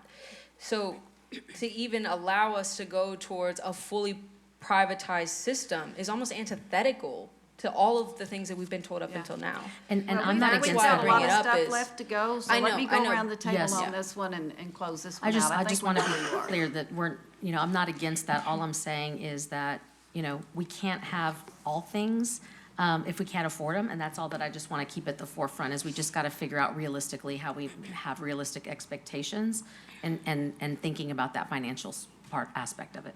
So that's Okay. it. Going around the table on this one, and the question is simply, do you want to make sure that staff comes to council before they start going down a path of potential privatization, knowing that there would have to be an ordinance change for that too? So I'm hearing Mr. Scott say yes. I'm going to put Ms. Rodriguez down as a yes. I'm a yes. Ms. Garza? Yes. Mr. Pacell? Do I get to have a question? Yes. All right. So we don't want it to go private, and I'm just playing the devil's advocate here, but if we stop contract with a private company, we would just lose our parking meters? Or no? We will own the parking meters themselves. So those are owned. Yes. After 3 years, we will own them. We're currently paying for them on an annual basis. Yes. Rent to own? Yes, that is correct. I mean, I guess I'm yes. Fine. You're yes? Okay. Down to Mr. Mendoza and Mr. Gonzalez. Yes. Yes, but in the spirit of doing things proactively, it made me think about all the unpaid tickets. So since there's civil fines, in theory, down the line, we can get private companies to do collections, and would that fall into this privatization? It's a good question. I think one of the biggest things, and granted, I can always put more information together about sort of what happened in Chicago to kind of give you all the rationale. But I think one of the biggest focuses on the collection and those things, and actually the kiosks and those, I think most municipalities can understand, they're not producing those things themselves, right? So this isn't a blanket, full-on approach. The specific part is the administration part. So whether that includes collections or whatever, I can get an answer to you there. But it's that part that I'm specifically talking about when we talk about privatization. Are we sending these tickets out for collection? We are reviewing them, but the IPS enforcement is actually who mails them on our behalf. Are we sending it to a collection agency if they're unpaid, is what I meant to say? Oh, I'm sorry. No, ma'am. Okay. That's not currently the practice. No, ma'am, that's not currently. That would take I believe that would take an ordinance change. I'll have to look to Mr. Aguirre for that. Okay. Right, they're just like other civil parking fines, really. So to the extent municipal court is sending those out, and I don't recall if they currently have a collections contract or not. I'd have to check. We've had some in the past for municipal Yes. court fines. I know. That's why I was asking. But we're not now, and that would need to be clear. So I guess what I want to avoid down the line is like predatory collections. So that's why I was asking if that would be included in what we're doing now. So if we ever decide that we want to go to a collections contract, staff would come to us and we would make that decision before they went and started looking for collections contractors. I think that's fair. It's going to be pretty hard for staff to do anything significant without it getting before this council. So I think one message city manager is getting, that be mindful of trying to retain some of our administrative control as a governmental unit versus outsourcing it. But I think there'll be that sensitivity, but even there, it's still going to come back to council for final assessment. Okay. Everybody done with this section? Yes. I've been trying to get to a break since 7, but I wanted to finish this section. Yes, we've been here an hour and 44 minutes. One more We are going slide. to take, one more slide on this Just one? one more slide. Oh. So sorry. Just the next steps. I've already kind of spoken on this. You're going Oh, to. yeah, those decisions here. Go Yes, ahead. ma'am. Yeah, so we already have those decisions. Thank you so much, council.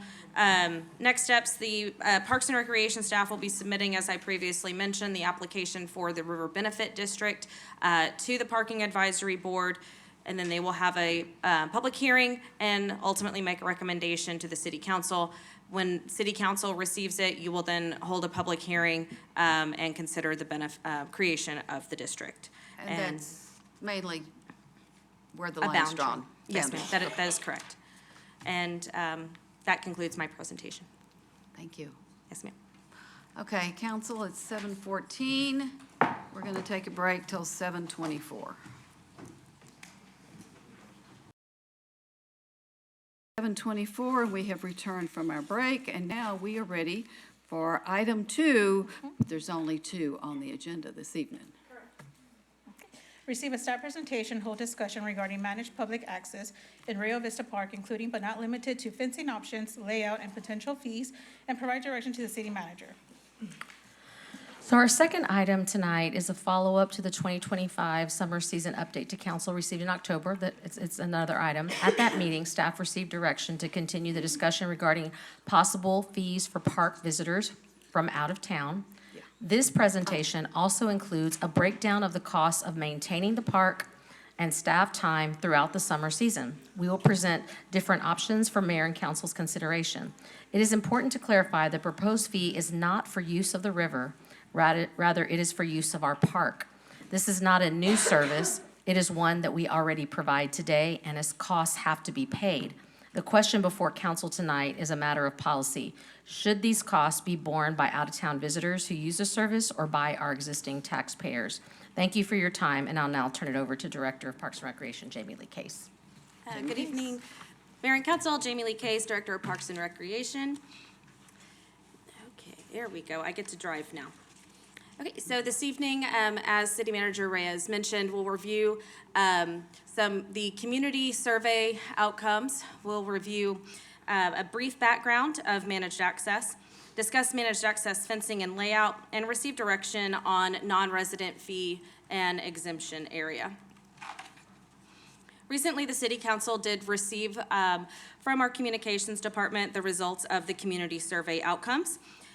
Most notably, Natural Environment and Parks and Recreation did rank rather highly within those top 2 at 74% and 71%. Next, regarding the facets of community livability importance, Natural Environment did rank at 96%. Parks and Recreation came in at 89%. Balancing quality and importance, the Natural Environment ranked at the top again between 74% and 96%, and Parks and Recreation between 71% and 89%. For the Natural Environment, overall quality of natural environment in San Marcos, it ranked as good at 51%. Brief background, in May of 2019, I'm going back to the Parks, Recreation, and Open Space Master Plan that was adopted. There was a goal that was adopted to provide adequate funding to allow for a well-maintained parks and trail system, with an action item being to pursue additional potential funding resources. In November 6th of 2019, the city conducted a cost recovery. I'm so sorry, I have a cough drop in my mouth and it is rather difficult to speak. The cedar is attacking me. The proposed cost recovery analysis and implementation for Parks and Recreation programs and services was provided to the City Council. Council provided direction to proceed with proposed assumptions and seek recommendation from the Parks and Recreation Board. In January of 2020, the Parks and Recreation Board adopted 2 recommendation resolutions. The first recommending the City Council approve the FY 2020 proposed fees for memberships, day passes, programs, and activities derived from the cost recovery study. The second being recommending the implementation of paid parking within Riverfront Park System to better recover operational and maintenance costs. In April of 2020, the City Council approved Ordinance 2020-14, adopting the Parks and Recreation facility fees. Those fees are what we currently have today. We are currently undergoing a fee study right now, which Council will be receiving as part of your budget considerations for this upcoming fiscal year. In February of 2024, the City Council passed the single-use beverage container ordinance, and that education period did expire in May on April 30th of 2025, with May 1 being the effective enforcement date. In September of 2024, City Council provided consensus to explore measures to generate new revenue to offset the costs of operations and maintenance in the riverfront parks. Support of staff researching the installation of aesthetically pleasing perimeter fencing along our riverfront parks and creating specific managed access points.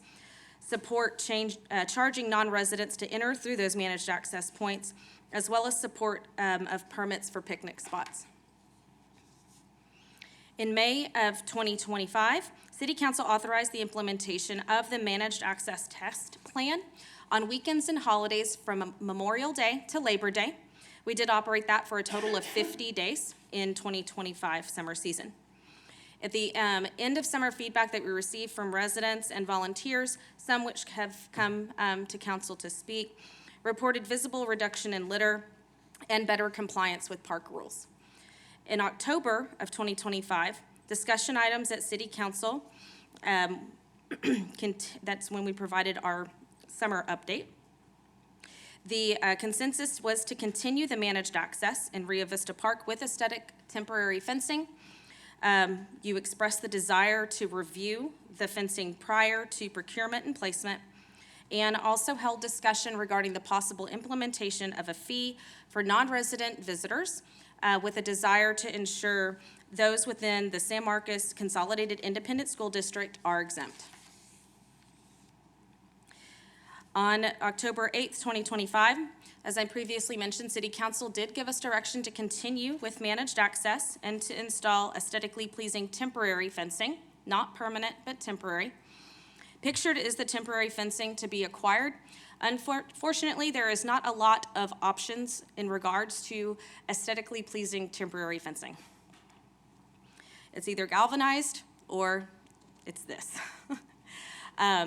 For 2026, managed access would be for 36 days. That would be Saturdays, Sundays, holiday weekends, and holidays, not Fridays, which is what we did do in 2025, but we did not see an overwhelming influx of visitors on Fridays, except for those prior to holidays, for those long weekends. City Council did request to review the proposed perimeter layout. Staff did review this. In lieu of making any changes to the actual layout that we've had and we saw success with in 2025, we would propose adding 2 sets of double gates, which would be situated in the middle of CM Allen and in the middle of Cheatham Street to allow additional access.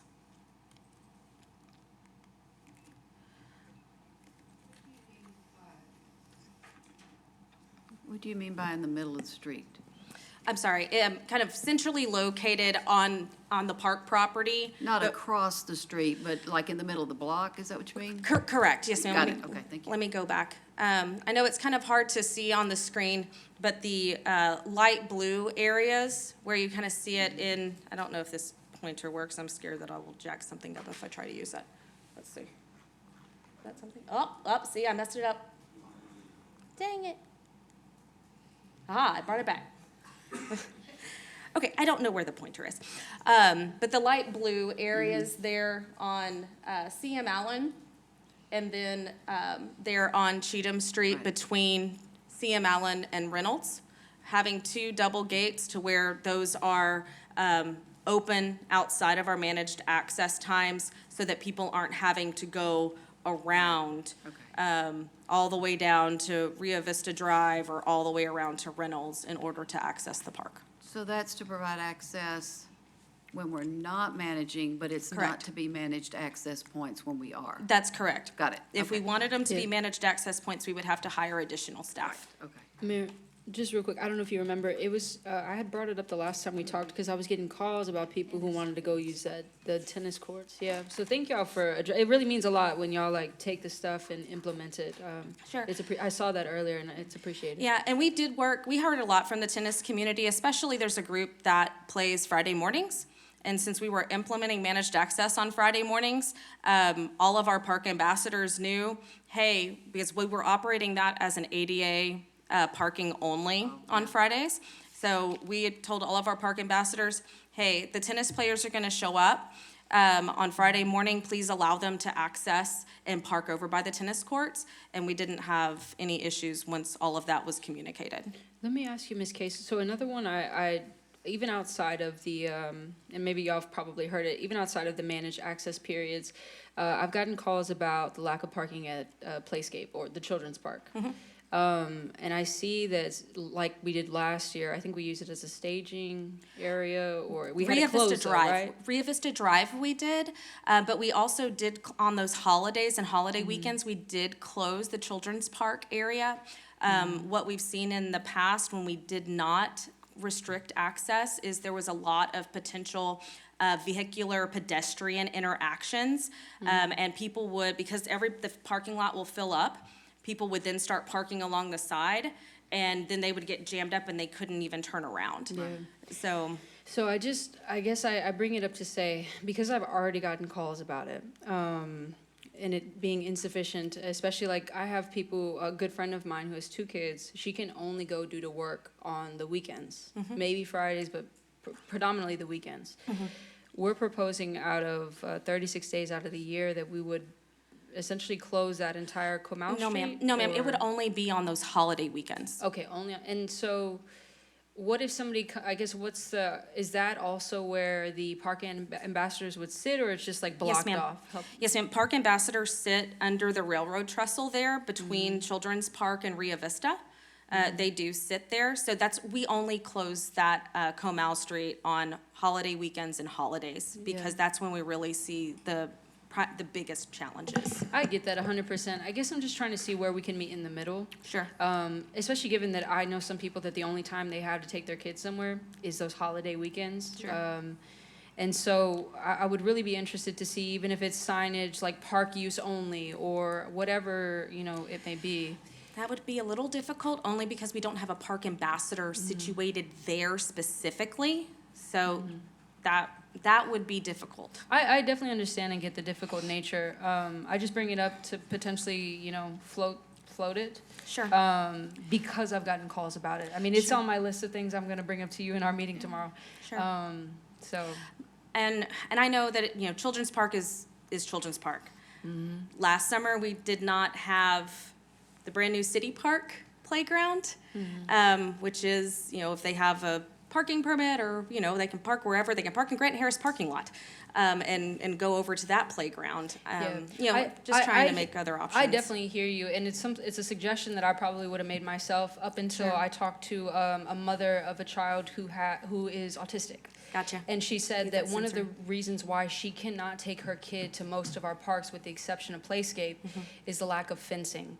The kid likes to run. I gotcha. And so for many people, Playscape is the one where they know at least, hey, I can sit back and my kid can be my kid. Right. There's only one entry and exit, so easier to wrangle. With that in the back of our minds, again, Gotcha. I would try to see, determine if there's a way in which we can still sort of make sure that people have access to such a lovely park that we've Sure, called- we can talk we've had about for it a with while. staff.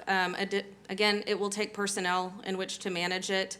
Hard part is, even if we say, children's park use only, some people may say, oh yeah, I'm just going to children's park, and then park there, and we're not gonna monitor whether they go to the river or not, right? I mean, we're not gonna do that. Yeah, sure. So it's a little difficult to monitor once they're past that point, whether they're, coming back out or not. I mean, we're not monitoring it like Yeah. that, so And we if can they try and don't, figure what do you something do? out. Yeah. Yeah, I mean, as long as it's something that we can try and to be creative. Like I said, I probably would have been with you on City Park until I had a conversation with that lady, and That she makes helped me sense. think of something I didn't think of. That makes sense. So I said I would ask. It So- might be something where we need to add that perimeter fencing there. Yeah. If that is something that you're hearing from other parents. Yeah, like I said, it was going to be something I brought up to Ms. Reyes. I anyway, but- appreciate the feedback. I hate to think of Children's Park being closed during those times, Yeah, or any time, but Yeah. okay. She says either that one or she goes to some park at a church that happens to be the only other park she's found in the city that is It might fully be closed. Swift Memorial. Maybe. Swift Memorial is fenced, Conway is fenced, Mill Street is fenced. Across from Sinai Church? Yes, ma'am. So that's Swift- actually the. Swift Memorial. That is Swift, okay. That's So that- Swift Memorial. That's actually well, I guess we're getting, but that's actually the one that she brought the initial issue to because it is fenced, but it has two exits Yeah. that are adjacent to a very busy street. Yep. And every time she takes him there, he finds those exits. Yeah. And so she had to stop. Yep, So okay. just something to think about. Okay, I appreciate the feedback. We'll circle back on that. All right. Okay. All right, so why a fee? So we just Hold on. pulled, I'm sorry. Mr. Well, Gonzalez? it's on this, I'm just letting you know. I have a Okay. question about this. Okay. So these are our currently funded efforts. Park Ambassador personnel at $136,303, that gives us 20 park ambassadors. Park Ambassador uniforms and supplies at $10,333 and 83 cents. Park maintenance holiday weekend cruise, for just our weekend and holiday cruise, it does cost us $21,960.59. And that's just for holiday weekends? That is correct. Okay. Yes. Public Works holiday street closures, that is all overtime. So that cost is $38,728.80. Our contract deputy marshals that contract was $81,454.40. Police officers and fire marshals that worked overtime, that was $37,557.04. Signage that we purchased for the managed access as a one-time cost, that was $3,493.33. Our in-stream litter remover contractor, this is not their annual cost, this is just what their cost is during the summer season, May to September. That's $19,800, and that is a twice a week in-stream removal. ESPI, which formerly Easter Seals, weekend and holiday litter removal, that contract is $117,000, are our part of the contract, $117,736.96. Our portable toilet rental is $30,018. The fencing rental was $11,179.77. For a total of $508,568.72. I know that Mr. Mark Enders did provide the city council with an update last April on the Edwards Aquifer Habitat Conservation Plan as well. And during that presentation, he had mentioned that $10 million in river restoration and habitat had been provided since 2013. On the fencing, is that a reduced rate? Wasn't there something last year that's where we got the portable toilets from, and there was Correct, yeah, they something- gave us a reduced rate Okay. because we were already doing the portable toilets with them. not ours, that would not be a fresh just fencing rate then? Yeah, the 11,000 is just the fencing. I pulled it from the contract. That, what I was asking is if it wasn't if it wasn't discounted as part Oh, of the correct. other. Yes, ma'am. What would it Yes. be, 2X? Yes. Probably? Yes, Okay. yes. We did get it quoted, and it ranged anywhere from as low as this to 30,000 plus. Okay, Mr. Gonzalez, did you have a question here? Oh, yeah, so it's the previous slide. The contract deputy marshals versus police officers and fire marshal overtime. I'm assuming the contracted deputy marshals is the contract with the third-party company that then contracts sworn officers Yes, sir. outside and, from outside agencies, and the other line item is city employees that are just getting paid their overtime rate. Yes, sir, that's correct. And on an hourly basis, is one cheaper than the other? I will look to Chief Marshal Tiffany Williams.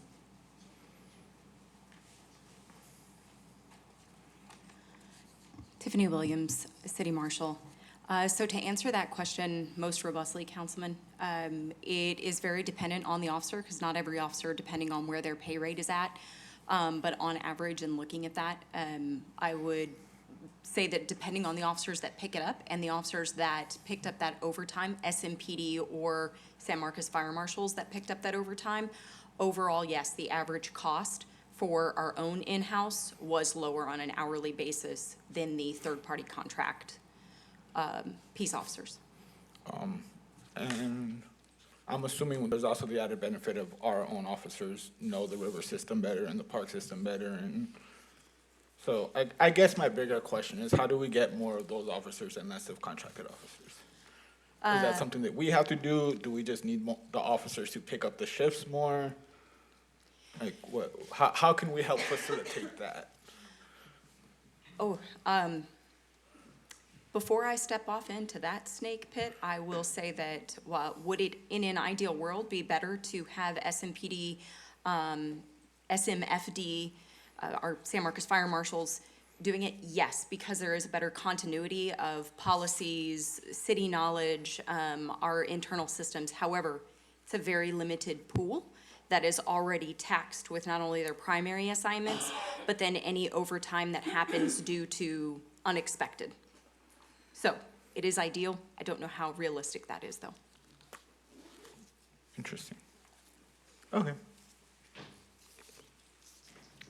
I have a question on that, Ms. Williams. Ms. Rodriguez?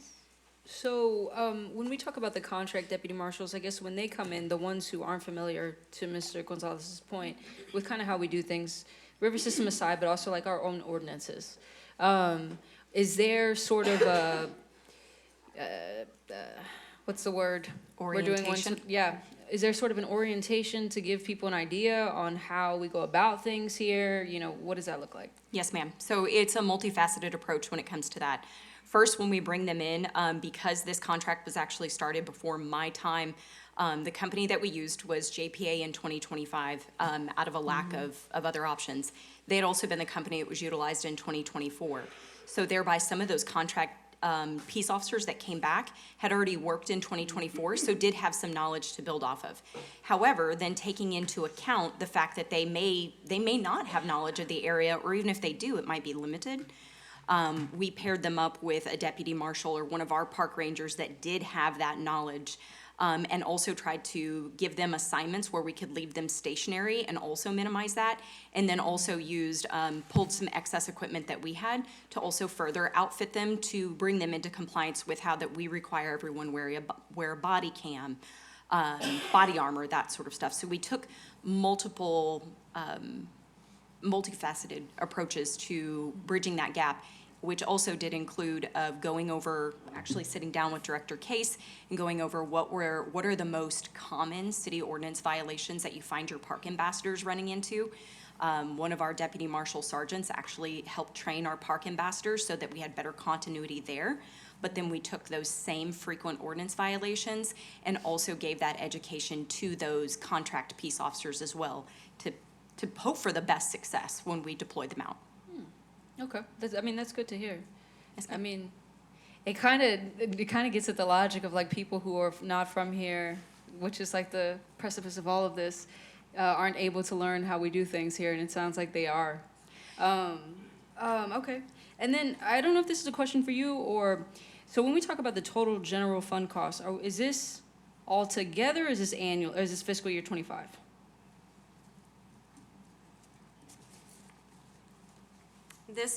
These were the costs in fiscal year '25. The majority of these will be realized again in FY '26, with the exception of fencing rental. We have not received quotes for our portable toilets yet, so that could go up, that could go down.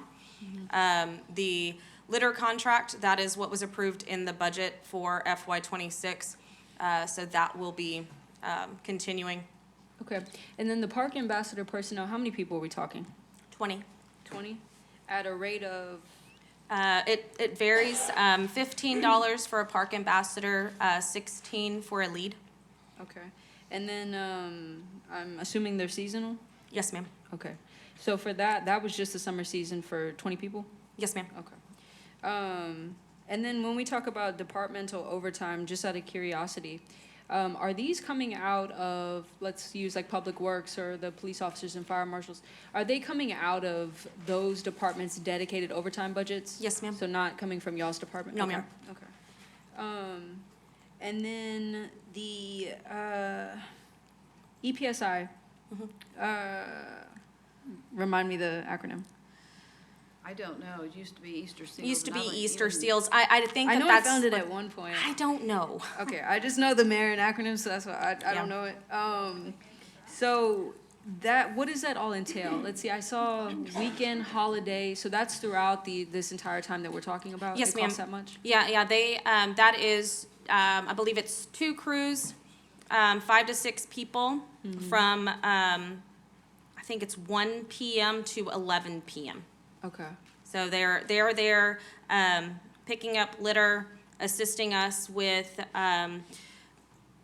managing, hand washing stations and making sure that restrooms have toilet paper, picking up, bag trash, because we have bag trash fenced areas. And then this also does include, some mowing costs, to make sure that the, parks are manicured during, the summer months as well. So that you would say that their duties don't overlap with the duties of the park ambassador? No, ma'am, they do Separate? not. Okay, Mm-mm. okay. I mean, park ambassadors obviously can pick up litter, Sure, but, I just didn't know how much was duplicative, if any. right, no, ma'am. Okay. That was all thank you, Mayor, on that slide. Enterprise Professional Services, Inc. Thank you. Oh, did you? Thank you, Y'all thank you, just found it? thank you. Okay. Any other questions on that?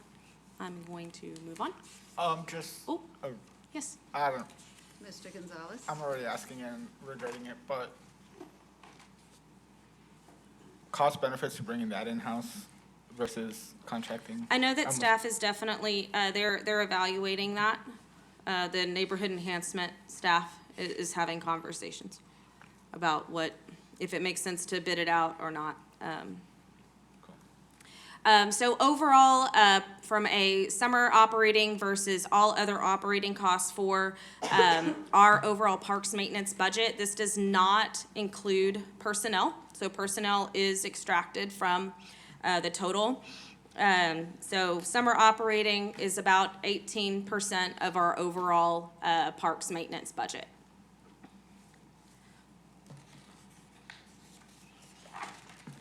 Okay, you're all familiar with our adopted tax rate. You've seen this slide before.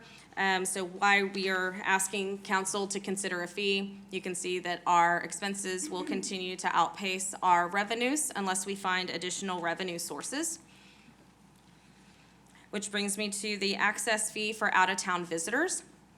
City of New Braunfels, as I've previously provided, does charge a $2 per non-resident river management fee. One of the things that I did not mention on this slide is they also charge $25 for a picnic spot as well, but I was not able to get all of that data together to provide a comprehensive look at exactly what all that revenue is. So I've just provided the river management fee. In 2023, they generated $509,934. In 2024, their revenue was $438,348. They have not yet reported out for 2025, so I don't have those numbers to provide yet. But in October of '24, they did discuss increasing the fee to $3, but instead they decided to increase their paid parking rates. Previously, I provided a multitude of potential options for council. It was a lot. I did include that other presentation in the background for you as well. But ultimately, trying to keep this as simple as possible on the staff side for implementation and to avoid any confusion is going to be, in my opinion, the best option. So the proposed fee we've previously provided to council was a $25 per group rate of up to 10 people with a $5 per individual of age 6 or older. The 6 or older is consistent with what we charge for the swimming pool, for example. So that is why, just for continuity's sake, keeping that consistent. The fee would only be charged Saturday and Sunday and holiday weekends. We did look at whether our current software would be able to facilitate any kind of ticketing in order to make this as easy as possible for people. Unfortunately, it does not, so we did go out and look at other ticketing options. Best case scenario is a $30,000 software system with an upfront and continuous annual cost of $30,000. This would both allow us to give resident passes or visitor passes to anyone for that managed access. So this kind of ticket is like at the movie theater for which you get It's in. digital. And the others that a lot of us call tickets are called citations for this reason, probably. Because when I look at ticket, I'm going, wait a minute, why are we talking about tickets? And I understand. entry fee ticket, Entry right? fee, Thank you. correct. I need Yes. to make sure I've got it clear. Think of a concert ticket, I guess. Exactly. Yeah, Movie ticket, yeah. correct. And it would be cashless, correct, Ms. Case? Correct. Okay. We currently don't have a way to do cash. Most of our community is, well, if they're free already, but anybody that registers for our programs, we're cashless, unless they come and we can make accommodations for them. So we would be able to make accommodations, but everything would have to be pre-purchased. That's huge for me. I've- I'm sorry, I- Mayor, to just go here, that's But- huge for me. But let me clarify something. Sorry for. I will just- say, so as a parent of the school district child, I'm not the parent of the school district, I had to finish that. As a parent in the school district of a child, I will tell you that all of our events that we have to go through that are sporting, that are anything, we have to do online, and they're all ticketed and they're all cashless. So that is like when my daughter has a ballet concert or something like, or a ballet event, I have to buy that. If my son has a sporting event, I have to buy that, and you have to buy it through Ticketless, through cashless means. They don't always have people there at the door that are there to collect money. So I will say that is something that is indicative of what our community right now goes through, even at the school district level when it comes to purchasing for different events. Yeah, and again, though, this isn't necessarily for our community, though. I get we're, as a society, normalizing cashless, but I think a lot of people who don't have to deal with it forget, myself included, because I'm privileged enough to have lived here. A lot of people cannot access what is necessary to even establish a bank account. That can be due for a variety of reasons. And so I get the normalization by society, but there are a lot of people that don't fit that norm that still want to be able to access this thing. And so even when we talked about the previous topic, the first time, I think council even settled on, I think the parking advisory board too, settled on having a cashless kiosk, or a kiosk that accepted cash for this very reason. At least So, one. you know, that can, yeah. I'm just, And I that's did gonna ask mean for some something for me. metrics on that, as far as like how much is that really utilized? Because that's another thing, just to make sure that. 1%. Yeah, which I get. Again, though, I wouldn't say that's indicative of necessarily what we're talking about here. And so even if that 1%, though, makes up 25 people, that's 25 people who could not access something that was once a public good. Right. So. And I just want to add, I do appreciate you naming that our community is used to cashless, I mean, at least in the context of caregivers of Yes. ISD kiddos. But I also want to name that, like, because those things happen so regularly, it's almost like they have already been like socialized to know that that's happening. And because I've been in the groups where they come up with informal ways to, like, they have a system, right? So they already know we're gonna have Carmen and she's gonna just buy all the tickets, you know? But so it's like there's informal mechanisms that allow that to be the case and it work. And I feel like that's a little bit different. Yeah, because that you For can out of plan town. weeks ahead and those Right. kinds of And things. it's like, oh, we're already gonna go to the game together, you know? It's like, Right. I've had to be the person in the group chat, like, I'll just put it all on my card. Like, we can figure that out later. Okay, so continuing on with the fee exemption discussion, on October 8th of 2025, City Council expressed the desire to expand the permit eligibility to either those with a 7866 zip code or the school district boundary. And then previously, to streamline the permit approvals, staff recommends a 78666 in Martindale, but since the city council has already provided us direction for the ISD boundary for paid parking, I would change that recommendation to recommend that they are consistent. Okay, so now we're looking for direction from city council. Can we back up Yes, ma'am. one moment? Yes. On the ticketing, is this something that you can do, and I'm going to use I don't know if they used it again this year, but the Sights and Sounds Magic Money, where you buy and then you spend as you need to, is that what we're talking about here, or is it going to be a pay more like I'm buying a ticket to this showing at a movie? Actually, this vendor does allow that kind of what you described as magic money option.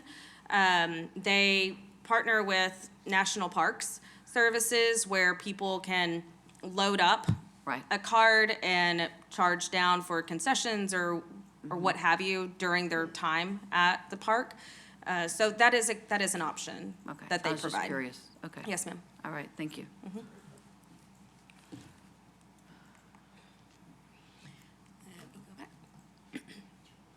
Okay, so is city council comfortable with moving forward with the fencing layout as proposed by staff?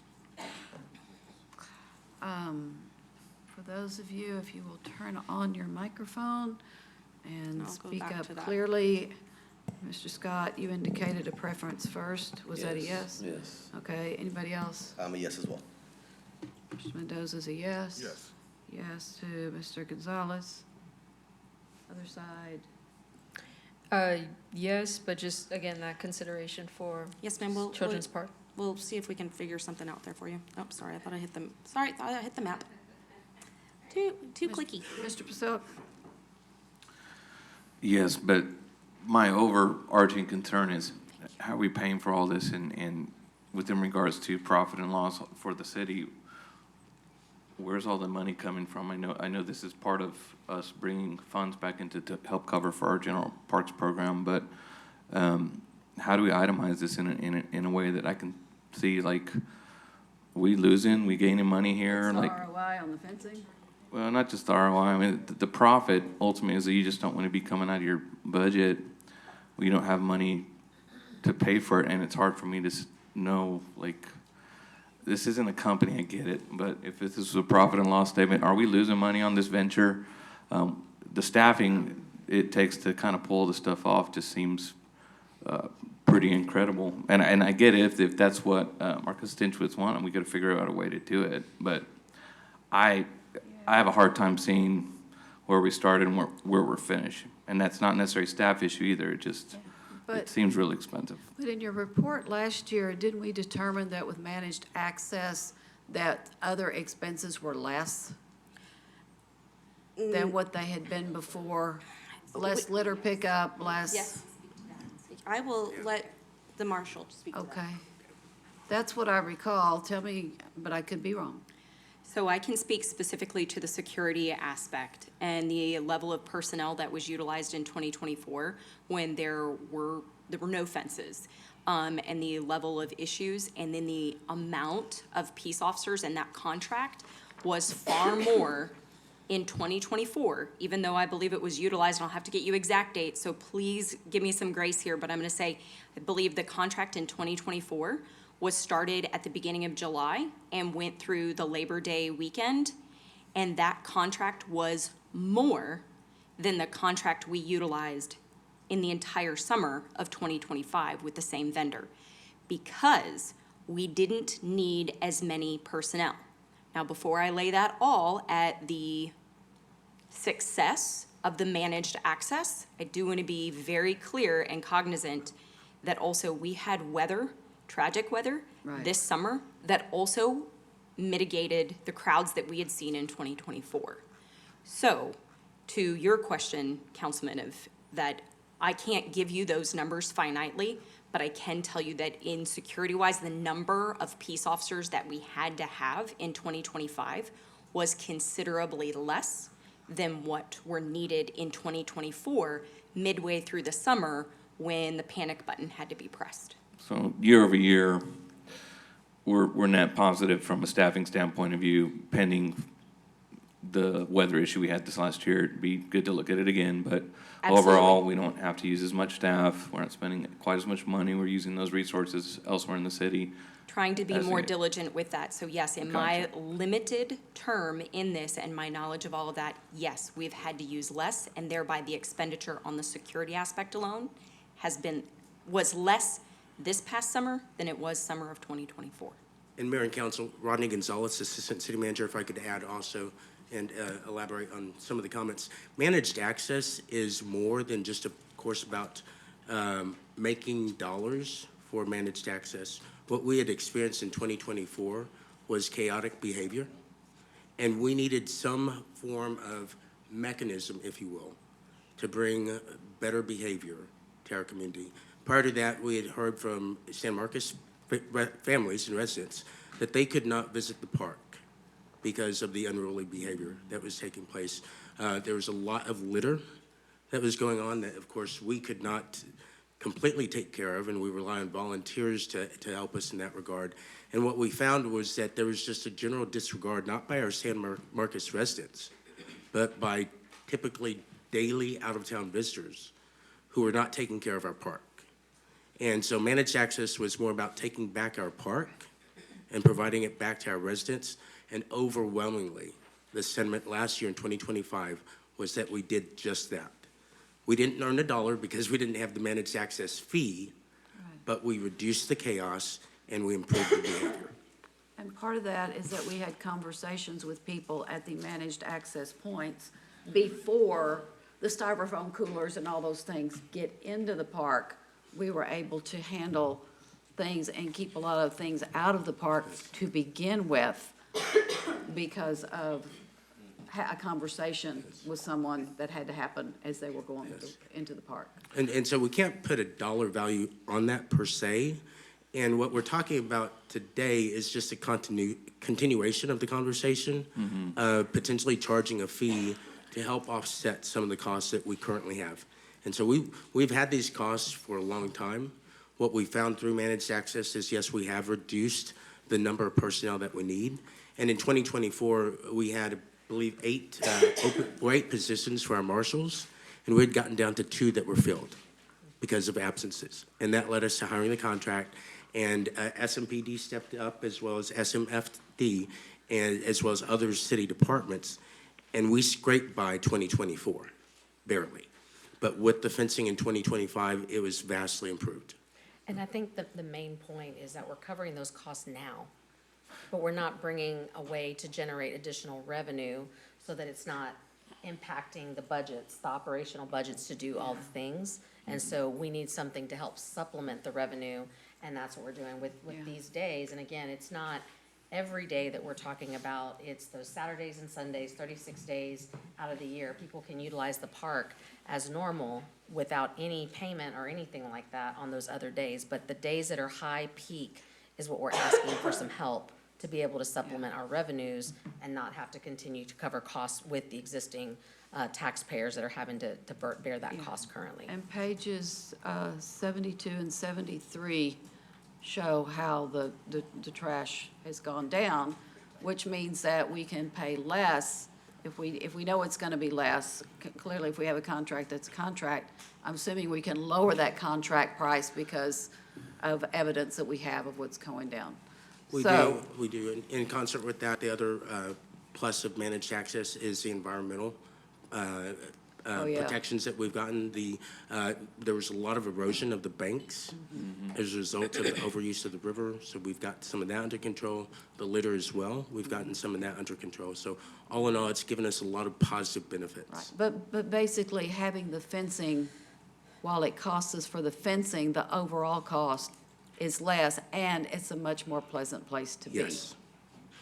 Does that answer your question, sir? It does. Yeah, you're gonna get a little bit of this because wasn't around for the original problem, solution, dialogue that goes there. But yeah, that completely makes sense.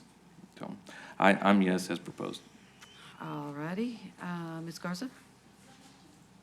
Are we good with the fencing and the layout as proposed by staff?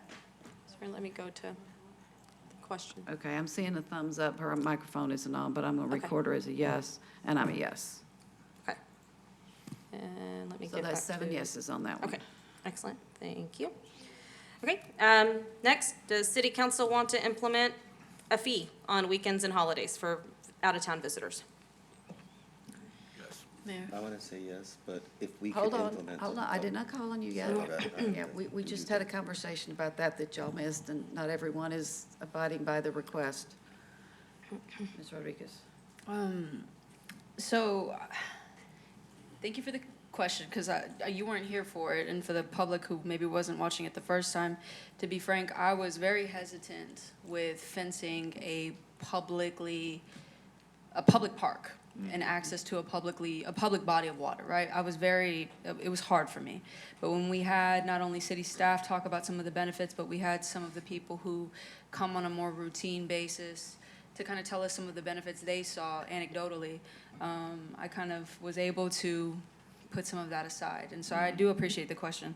I think when I hear that question, though, and when we talk about the proposed fee, I actually want to propose that we put this off for a period of, well, let's see, we said we're doing a fee study, and that's for Yes. what? That's all of our programs, rentals, associated costs with operating. Like And when is that facilities? set to be completed and presented? Or I guess think that completed? it's, I think it, by May, I think is the timeframe, so that you all have it by your first budget workshop. Okay.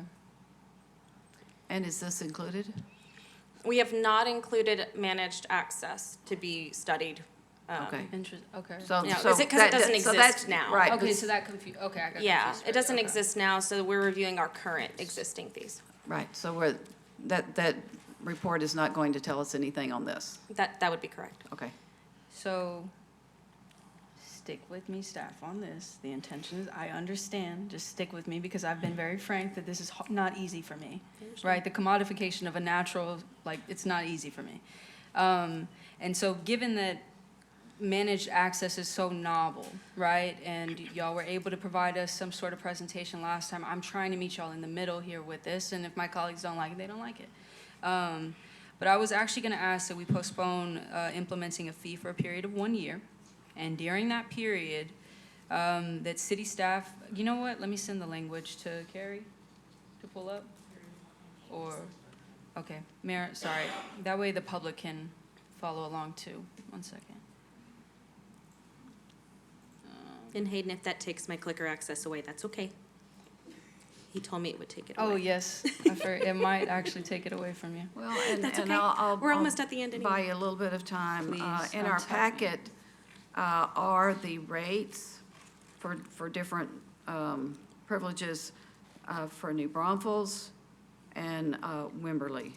Some examples of what is being charged and resident, non-resident. Yeah, they charge their resident, well, New Braunfels doesn't, they're provided a river pass, but Wimberley does charge their residents. Yep. Main thing Yeah. is. Less, but is what we started with. It's really hard that we have a projected $4 million deficit next year. So if we were in a surplus, that's a different story. I'm already having very difficult conversations with our directors about looking at personnel and looking at how we do that. And so to put off a fee that could help, that's just one thing, one consideration for mayor and council. is that's a very hard place that we're in, because I'll just be very honest. If I'm going to staff and saying, y'all gotta cut costs, you gotta cut costs, you gotta cut costs, and we bring things forward that are for increasing revenues and not even on our existing taxpayers, on visitors who are coming in, then that is a difficult conversation, because it feels like sometimes we're not getting met in the middle with some of those things, with those efforts.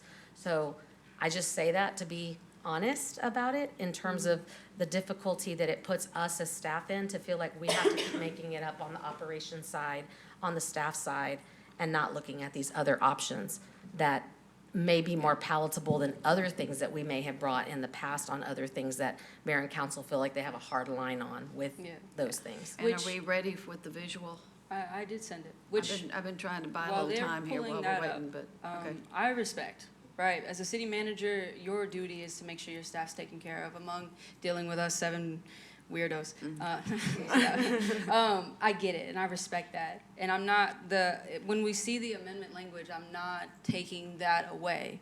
It's just, as somebody who was not here, I mean, these conversations go back years before I got here. And so I feel like it is a duty of mine to sit here and give y'all my opinion, even if it is late in the game, because I wasn't able to shape us seeking alternative funding sources, right? Like, this was imposed on me. And so when I talk about, because managed access has been so novel, while they're pulling that up, what I'm asking is that city staff, as y'all have done already, collect and report data evaluating the effectiveness of the managed access program, including but not limited to, and I was very specific, changes in litter volume and cleanup costs, changes in staffing, enforcement, and emergency response needs, which sort of gets at sort of what y'all were talking about, impacts on public safety, crowding, and user behavior, which y'all have already attested to, and lastly, the relationship between managed access and reduction in currently budgeted expenditures. To your point, I want to see, what are we getting as a result of this managed access? Obviously, in an ideal world, at the end of this study, we would see, you know what, we're actually getting a return with managed access alone. If that's not the case, that's not the case, and if council just decides different, then they decide different. But what I'm saying is, upon completion of that 1-year period, that staff will present the findings and the recommendations to us as a body prior to any consideration or implementation of a visitor access fee. That is not a prohibition. That is just, given the novelty of what we're currently doing with managed access. It did meet everybody in the middle and made myself uncomfortable to do it. This is sort of an opportunity for us to kind of see and tell the public a story before going with a fee. So that's my language. Okay. Mr. Scott. I don't want to be the bearer of bad news, but I'm going to have to disagree with you, because we've already done these studies, and that's what we came up to this section to begin with our police and our trash and our behavioral issues. We've already come up with that. That's why we came up with this way back when.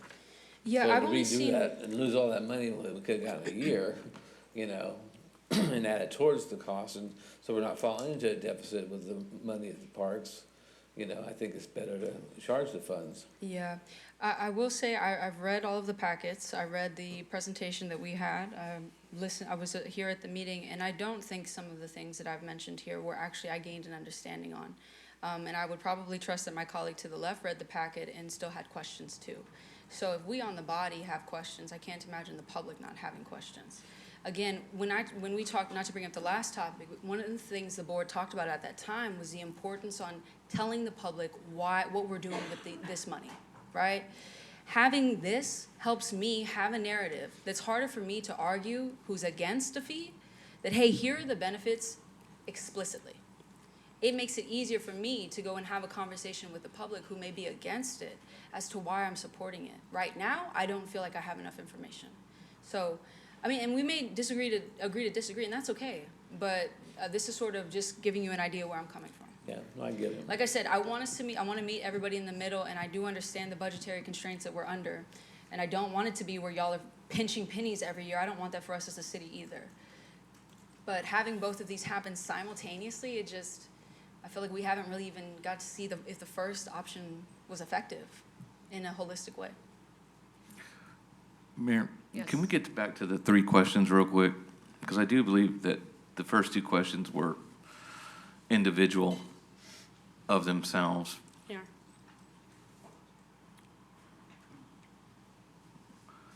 So the second question is, does city council want to implement the proposed fee on weekends and holidays for visitors to help offset increased service costs? I'm ready to answer that question unless there's any more discussion, Well, I'm, if you want to ask it.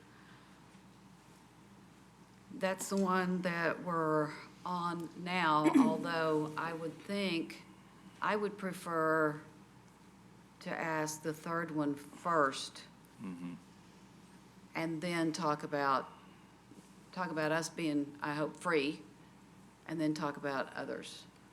So, That was a given, we already know we're gonna be free. well, but how far does it go? We had a long conversation. Are we gonna go with 78666 and the, well, basically we want school district. Correct. Maybe if there's a 7866 outlier somewhere.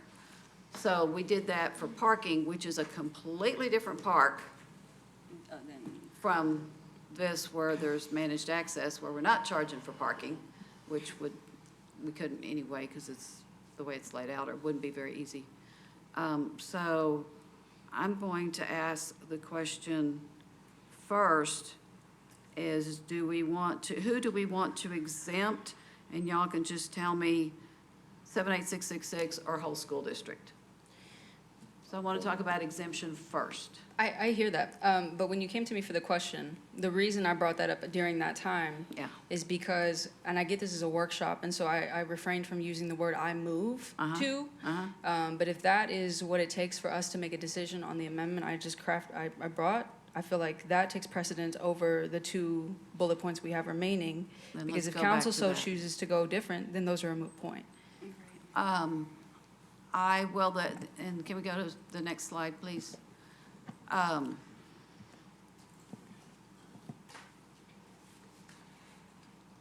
going to disagree with this. It's well done and well laid out. I'm going to disagree because I think we're already seeing that. It wasn't maybe as formal, but I think we saw the huge differences last year. And I would like to charge out-of-town people. We'll figure out exactly what that means. So if the first question is, do we want to charge anybody this year? I would, let me put this in. I'm a yes for this year. And I'm going to put you down as a no, Ms. Rodriguez, if that's okay. Mr. Scott, you're a yes? Okay. So that's fine. We'll go ahead and address this first. Is, do we want to charge anybody anything this year? Do we want to start with that? I'm gonna be a no, and just want to add, just like on top of what my colleague stated. One, I really appreciate that you all cited the community survey and just like how much our neighbors value our green spaces and all of that. I don't think we need a survey to highlight it, but it does feel good to see it, like quantified. At the same time, another consistent trend between the first survey and the second survey has been the way that our community perceives, and I forgot how they worded it specifically, but it's, for those of us who remember that point that Councilman Baker kept drilling, or like focusing on, which is like the communication between like the city and like the neighbors, or like the, again, I forgot how it was worded, but it's like the level of trust, or like, do y'all take into consideration our, like the community's thoughts and feedback? And I think that I haven't been able to take some of the preliminary findings that you guys have given us and like use that. I haven't been effective in making a compelling argument based off what I have been presented with thus far. And obviously it's just a subset of the community. I haven't polled everybody. But those individuals that have either approached me or I've engaged with either online or in person, like I'm trying, y'all. I'm really trying. That's why I was so frustrated in like the earlier conversation. I just don't I want to honor that our community sometimes feels like we make well-intended decisions without unpacking the fullness of the impacts of those decisions. So that's why I'm a no. Okay. I'll get you down as a no. And Mr. Baselk, are you ready? And I am yes. Okay. Mr. Mendoza, Mr. Gonzalez. Yes. Okay, Mr. Mendoza? Okay. So, may we agree that we do want this reporting? I'm sorry? Do we agree that we do want this reporting? Because we'll be in the second year of it, and we still want to know how much less litter is there to remove and all that. 'Cause all the things that you reported to us before might be maybe a tad more formal. What I'm looking for is the trend. Sure. Mayor and Council, if we could speak to that as well. So we did this reporting, if you recall, in October of last year. Yeah. Which led to council approval of the fencing part of Right. managed access. And what we will probably do is use 2024 as the base year. Now, we will try to, of course, align numbers as much as possible. Definitely, for sure, the litter part is something that we can look at. But we will try as best as possible to use 2024 as the base year and then to do comparisons. Using 2025 as the base year, that's our No. most positive experience No, here. that wouldn't help any. But we do need that asterisk for 4th of July weekend for 2025. Mayor, let me ask, just given Ms. Garza mentioned this on the last discussion, I thought it was a good, just considering the general barriers to proving residency, right? Like free resident entry sounds great until you reach a point where you're tasked to prove residency requirements. And so when we talk about reporting, one of the questions asked on the last item was, how are we measuring when people are literally unable to provide the necessary documentation? Whatever that question looks like, I didn't include it here, but I was interested in that on the last issue. I would be interested on this one. Because my question is still gonna remain, like, not everybody, despite what people in this room may think, follows local politics. They do not know. They just don't. They're not gonna sit here and see this nuanced conversation. And so when I go as a resident of this city, and I'm gonna have friends who are gonna do it, are going to this gate and don't know that they were supposed to have a permit, what is gonna happen when they say, you're not gonna let me in because I'm a resident? What are we gonna do in that moment? And how are we measuring that? And what we What haven't does that talked about process is, look like? Because we haven't even talked about that. sure, what we haven't talked about is implementation, just like with any type of project where we begin assessing a fee similar to paid parking. We have a pilot initiation period where folks are coming in, they're getting educated, informed about the process, et cetera. And you're absolutely right, council member. There are folks in our community who do not follow these. Last year on Facebook, every post was, the city is charging a fee to get into Rio Vista. Exactly. And that was not the case. And I can tell you, Jamie Lee, others, Virginia, plenty of folks were doing their part to make those corrections, to inform people as they came up. And it will happen. And what we want to do as much as possible is ease into this, so that way we have a good education period to inform our residents and our visitors. We will come up with an implementation plan. We have some time to do that because the fee wouldn't be effective until Memorial Day, I believe. And so we have some time to think through that. We can bring that back to council for your yes. input as well. And we have a different group here, and Ms. Case wouldn't be involved, but we brainstormed a number of ways when we were going to pay off people's utility bills. Yes. Of how to let people know. Yes. There was going to be a form that would be in their utility bill.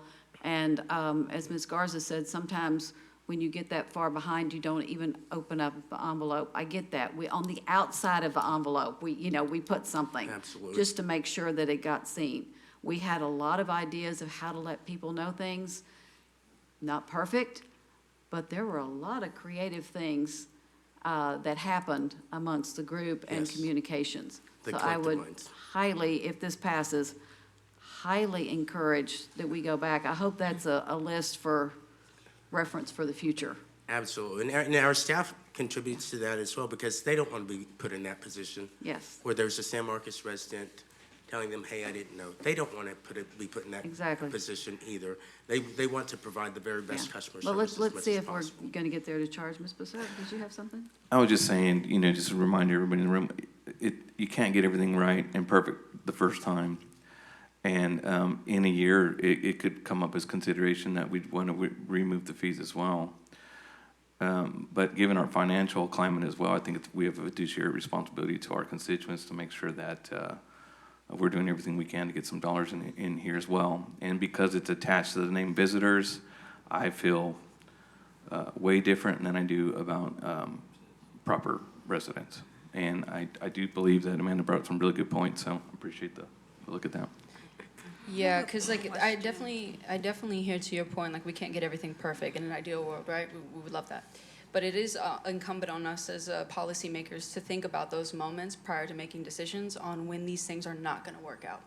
As to not show the public that we're surprised later on because we didn't make that consideration initially. And so that's sort of where I'm coming from with the questions. It sounds like this is already going, so I'm going to kind of switch my mode because, Mayor, I know in the last one, we were talking about the implementation of fees. So now we're on this one, and because my answer was a no, I didn't get the chance to make it. I think kids should be free. We talked about it as What a. did you not get a chance to make? So do you want to implement the proposed fee on weekends? No, it was, do we want to charge? I didn't say the Yeah. proposed fee. I'm gonna go back and talk about the Okay, fee, so it but was I'm a looking at charge the in general. exemptions. Do we want to talk about charging and continue the conversation? Okay, because I know you had taken the motion as a no, so I didn't give a verbal, and that was on me. I could have mentioned it in that moment. I just wanted to let you know, though, that was something that we talked about last time, and yeah. No, It wasn't that's- on here explicitly, No, so. but remember, I said a few minutes ago, I don't want to talk about the fee until we talk about who we're exempting. I don't want to talk about that first. Yeah, 100%. And then talk about a fee for visitors, and then we'll talk about what that fee is. Okay, just wanted to make sure we're going to get into the actual. Yes, we are. Fee minutia, okay. I have a comment about. Go ahead. what Mr. Rodney said. So just for like context, like my academic background is in data analysis and program evaluation, which is why I like get a little bit passionate about that. And also a significant part of my professional job too. But like, okay, one question that we're taught to like ask ourselves repeatedly is, are we measuring what we think we're measuring, right? And so having said that, I wonder, like, is there anybody in-house who's like the go-to person to provide guidance on how to best set up like that data collection? Because I heard you say we're gonna use 2024 as like a baseline, but I think based off today's conversations and just in general, it's like best programmatic evaluation practices to, yes, you need a baseline, but also to add other points for data collection, particularly because like none of us have the capacity to go do that. So it's like, I'm curious as to like, what does that process look like to see how are y'all gonna measure what we want to be measuring aside from like that baseline? And I ask about, is there a go-to person, because I have seen how effective it's been providing the resources to the police department to have their like go-to research people. Like you just see like the quality of work, and them having that as a resource was, I feel like, a worthwhile investment. But as a like a policymaker and somebody who like we have to decide on the budget, I want to know like, am I setting unrealistic expectations because you guys don't have like a go-to person that whose responsibility is to manage all of that? Because I also heard a lot of, it's not an effective use of time, or like we already have a whole bunch of other stuff we're doing. And so I'm trying to figure out how do we fix that? Well, first off, the reporting that we did in October, we wanted to do. We love to do it because it showed the effectiveness of the managed access program. And the list that was in front of us of the things to measure, those were the things that were included in the October report. To the extent that we haven't included something in that report, we certainly will take council direction and include that in the report as well. You can provide us the direction of what to include that gives you the information that you need. It gave us great satisfaction to tell our community we have resolved the issue significantly. Right. These were things that we were proud to report on and that we were happy to report on. And so we think that these are measures that will continue to improve over time with the managed access program. We had a lot of huge success in 2025. I believe from this point forward, we will have marginal success because of the significant success we had. But why I meant by 2024 is because that was that highest time period of great activity where we had a lot of litter, chaotic behavior, unruly behavior. We could certainly use 2025 as a baseline, but we would see probably marginal success from that point forward. Gotcha. And to answer your question though, do we have somebody on staff that just does that? No. And that's where some of the concern and some of the pushback gets, is because it gets to be difficult of like, it's another thing for staff to do. And I'm asking them to pull back on the number of staff members that they have. And so that's the difficulty. We're not in a place where we can add staff to do specialized functions. And so what's happening is that you have Jessica or Christy who are doing multi-roles, right? And so they're having to take on additional tasks because they're just making it happen because they know that that's the things that mayor and council are asking for, and they want to give you the information you're asking for. But just so you know, we don't have dedicated staff for those functions.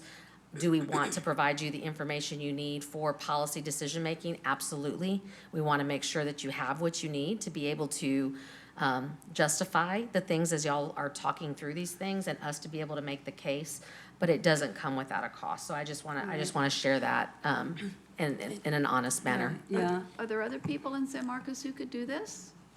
If I can. So, Jump in just there. real quick. So it is definitely a multi-staff data collection process currently. In 2024, we did utilize our GIS system with our park ambassadors to really do a lot of very specific data collection. It was a little bit more of a challenge with them having to do managed access at the same time. So we weren't able to collect data as well as when they were free roaming.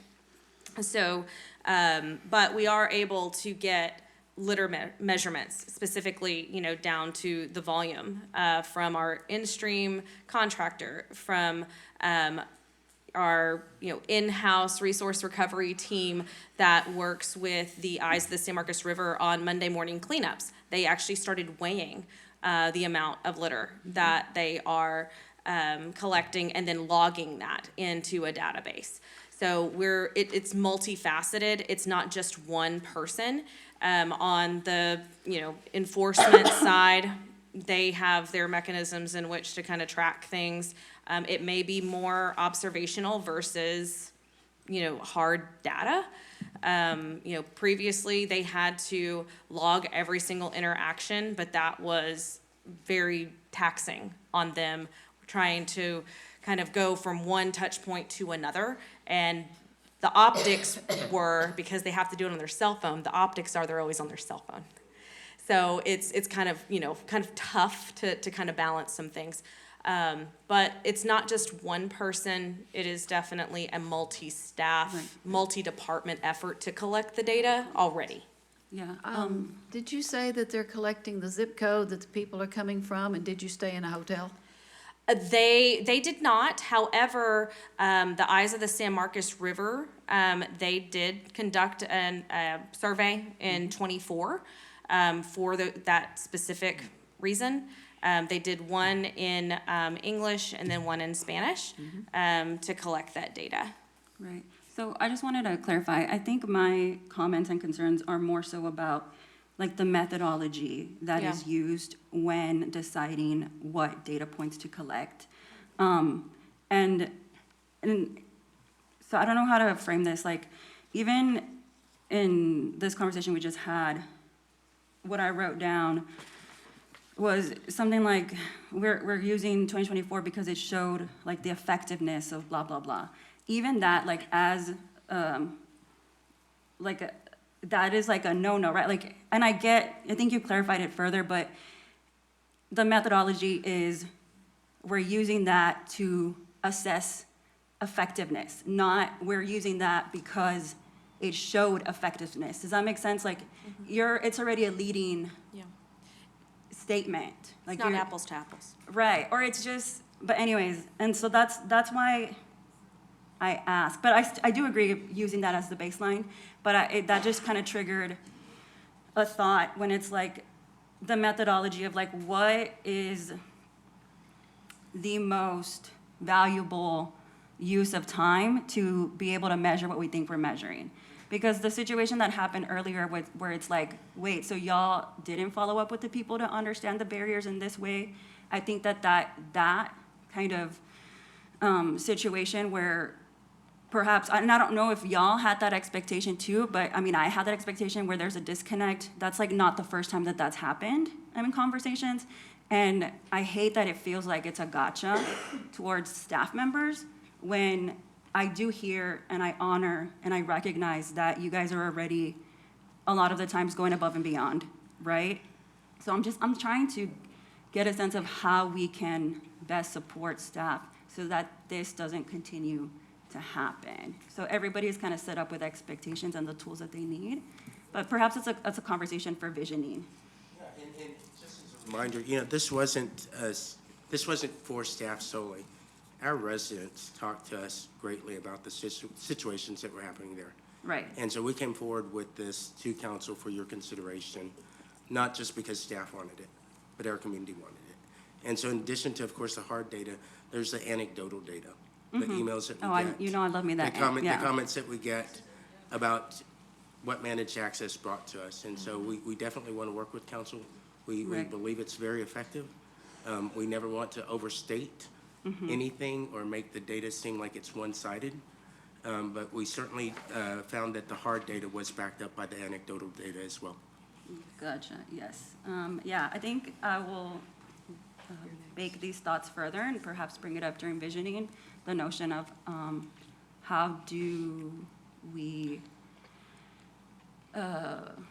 how does the city engage in like program management and measuring of effectiveness? Because that is what I need to be able to get buy-in from our community, right? So, Is this okay. something that could be a class project?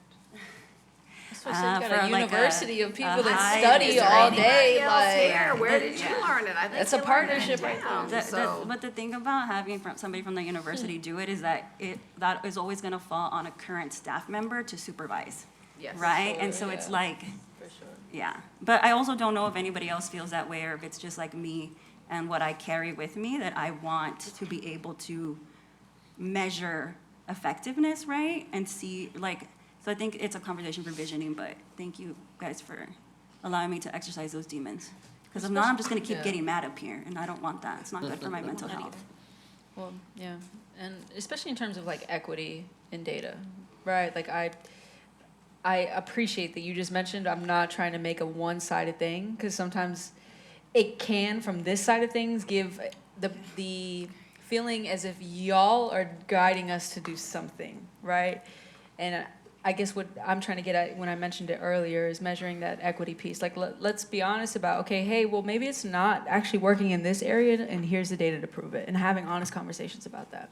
So, yeah. Anyway. Thank you. Mr. Scott? Oh, no, I was ready to move on. I'm still with my part. I thought you had a question or comment on No, I what they're thought talking I about. was, I asked you, so we have a question about it. Actually, what we have is we've said that we're looking at charging for this year.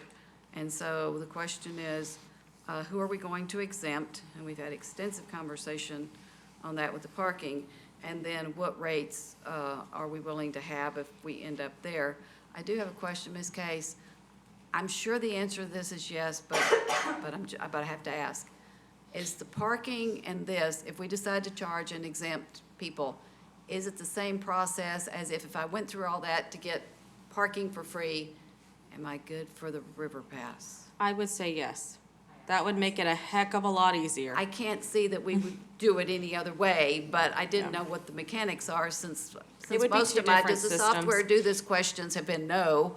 But Yeah. I think this is the way we would use it. We're not making people do something else. Yeah. again. Yeah, Yes. if they could register for both, and that was one of the questions, I know you were gone when we reviewed the presentation. Yep. But that was one of the things we talked about with Ms. Ramos, was just, hey, we would really like to make sure that it's as seamless as possible, because, you know, to what Mr. Gonzalez said earlier, you know, we are looking at the user experience part of this too. It's not necessarily just all on the administration side. We try to make sure that you're gonna have more compliance and those kinds of things, so we make the user experience better. And so we definitely would want to do something where you're one and done. You register one time and you get free Exactly. parking and you get free access to the river. Yes. There's some kind of QR code like you would get if you were going to the movies or I would going say into something. access to Rio Vista Park, not the river. Correct, Rio Vista Park.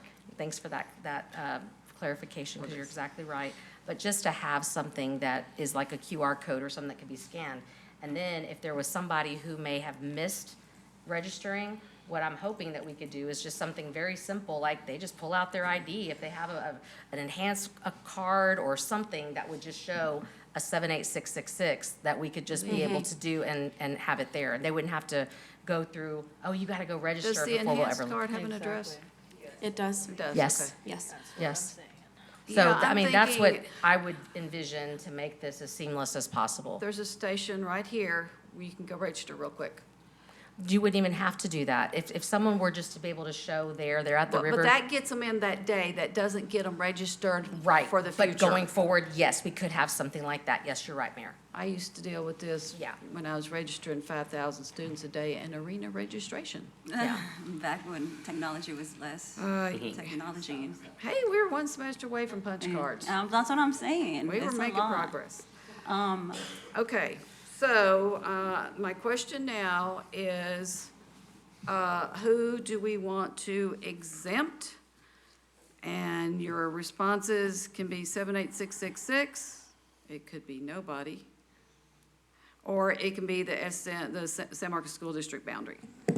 So if y'all can give me one of those answers. Mr. Scott is ready, got your microphone on? Yes. ISD school district boundaries. Okay, ISD, got you down. Others? ISD, and then you guys hold up 78666. Okay, Could I ask a clarifying question first? sure. So City Park is not in the managed access area. That is correct. Correct. So in theory, someone that lives in the close but not in the city area, that's already getting free parking and parks at City Park, doesn't really have to worry about whether they get free access to the river, or to river. Depends on where you want to go. But if you're parking at City Park, you're probably gonna get in the river there. Yeah, you get in the river there. You can already get in the river for free.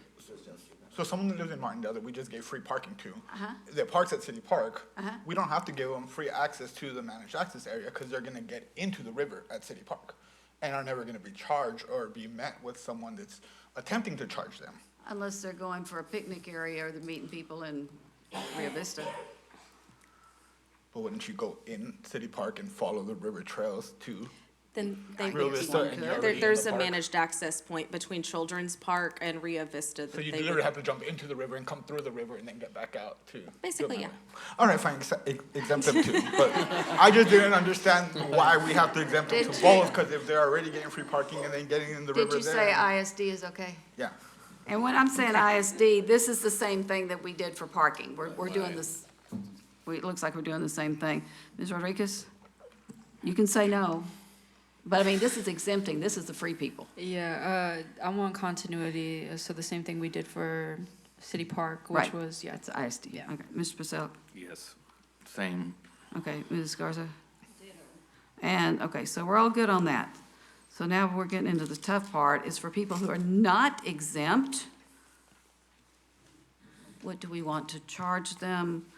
It looks like you have changed what you had for us before. What do you have now for people that are? Yes, we go back 2 slides. Mayor?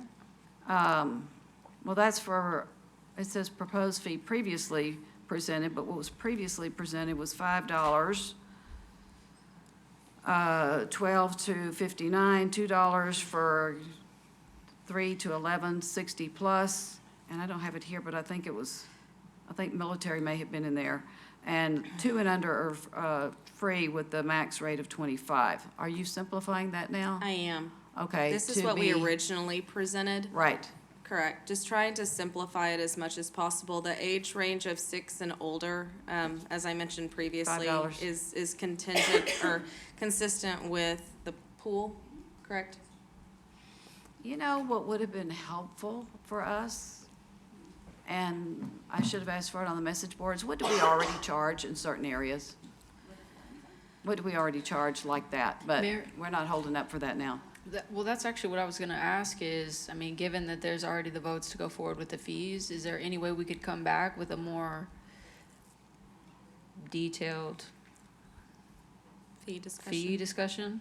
Well, this is going I to mean, I need get you to- said in that fee study, y'all are not, I don't know if it's gonna, I forgot the Right. date already, but I mean, would y'all wanna, even though it's not measuring this specifically, wouldn't y'all wanna factor in what the determination for those are to see? I mean, what do we charge for the pool?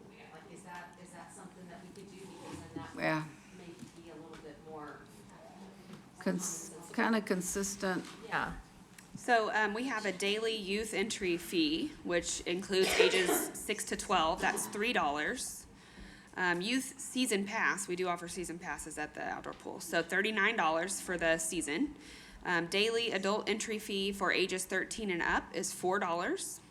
Adult season pass is $53. And we do also offer a family pass for $196. And this is for the, And then children 5 and under are free. this is for what pool? Rio Vista, Rio Vista? yes.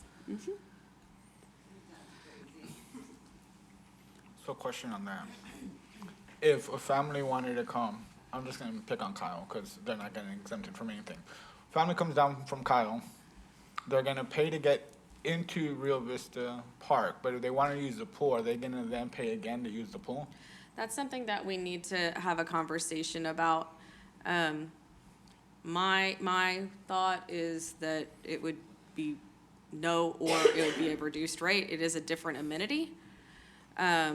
Most of the time, people that go to Rio Vista Park are not going to the pool specifically, so that is a level of complexity that we have to have a conversation about and how we'll address that. Yeah. And- What about a wristband? What, are we and I guess asking, Kyle could was a do bad example something because they like have that. better pools. Like at the gate, So- asking? did you ask if somebody's having to pay to go to the pool, and they also have to Because pay if to someone's get in coming the door? specifically to come to the pool, Yeah. but the pool is now part of the Yeah, managed access so what- area, Yeah, are they paying double I admission? think that our ticketing system, it does a variety of things. So it could be a possibility, you know, to Councilmember Rodriguez's point, where they're paying to access the pool at the managed access point. They get a wristband and we're able to, that goes into a line. Like it's a different calculation. So I think that is definitely something that we can ensure, you know, people are able to get to the pool when they want to go to the pool.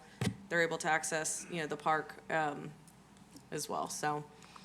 It would be good to get these fees, because I'm not finding it on the website. I'm sure it's Yeah. here, but it's not easily The found. challenge will be making sure that people that are, say they're going to the pool, actually go to the pool, but with a wristband, it's a little Well, bit they'd have more to have proof. visual.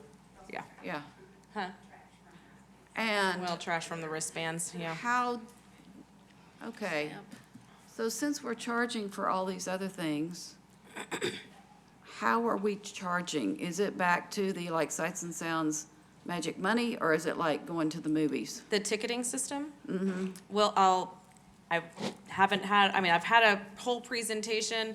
I know the state of Maryland just signed on with this contractor.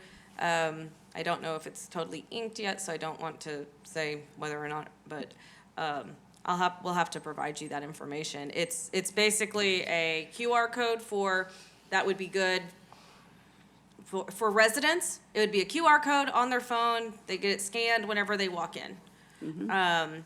Same thing with someone that, you know, to your point, is it something similar to the movies? Yes.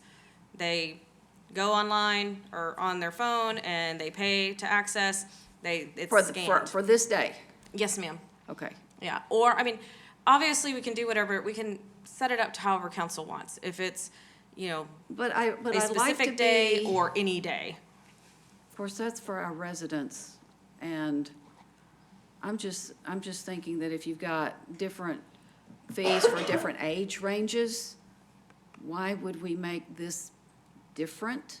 Although this is for out of town and the Rio Vista pool is probably more in town. But I'm trying to look at consistency for the sign that you've got up front, for what people to remember is what, not that, oh, wait, 3 is different from here. This goes from, ages 0 to 3, and this is, 3 to 11. I'm trying to get simplified here. Yeah. But I've got a problem with $5 per individual charging the same for 6 and up, is my problem here.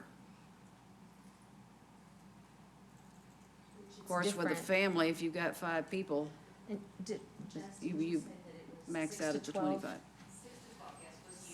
6 to 12 was youth, and then 12 and, or 13, okay.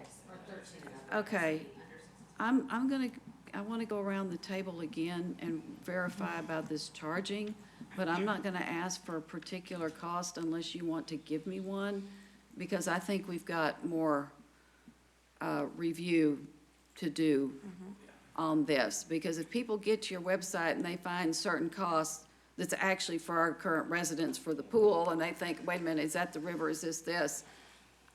I want to make things easier on the people who are looking this up, on I call it my customers, if we're going to charge them, and easier for y'all to administer.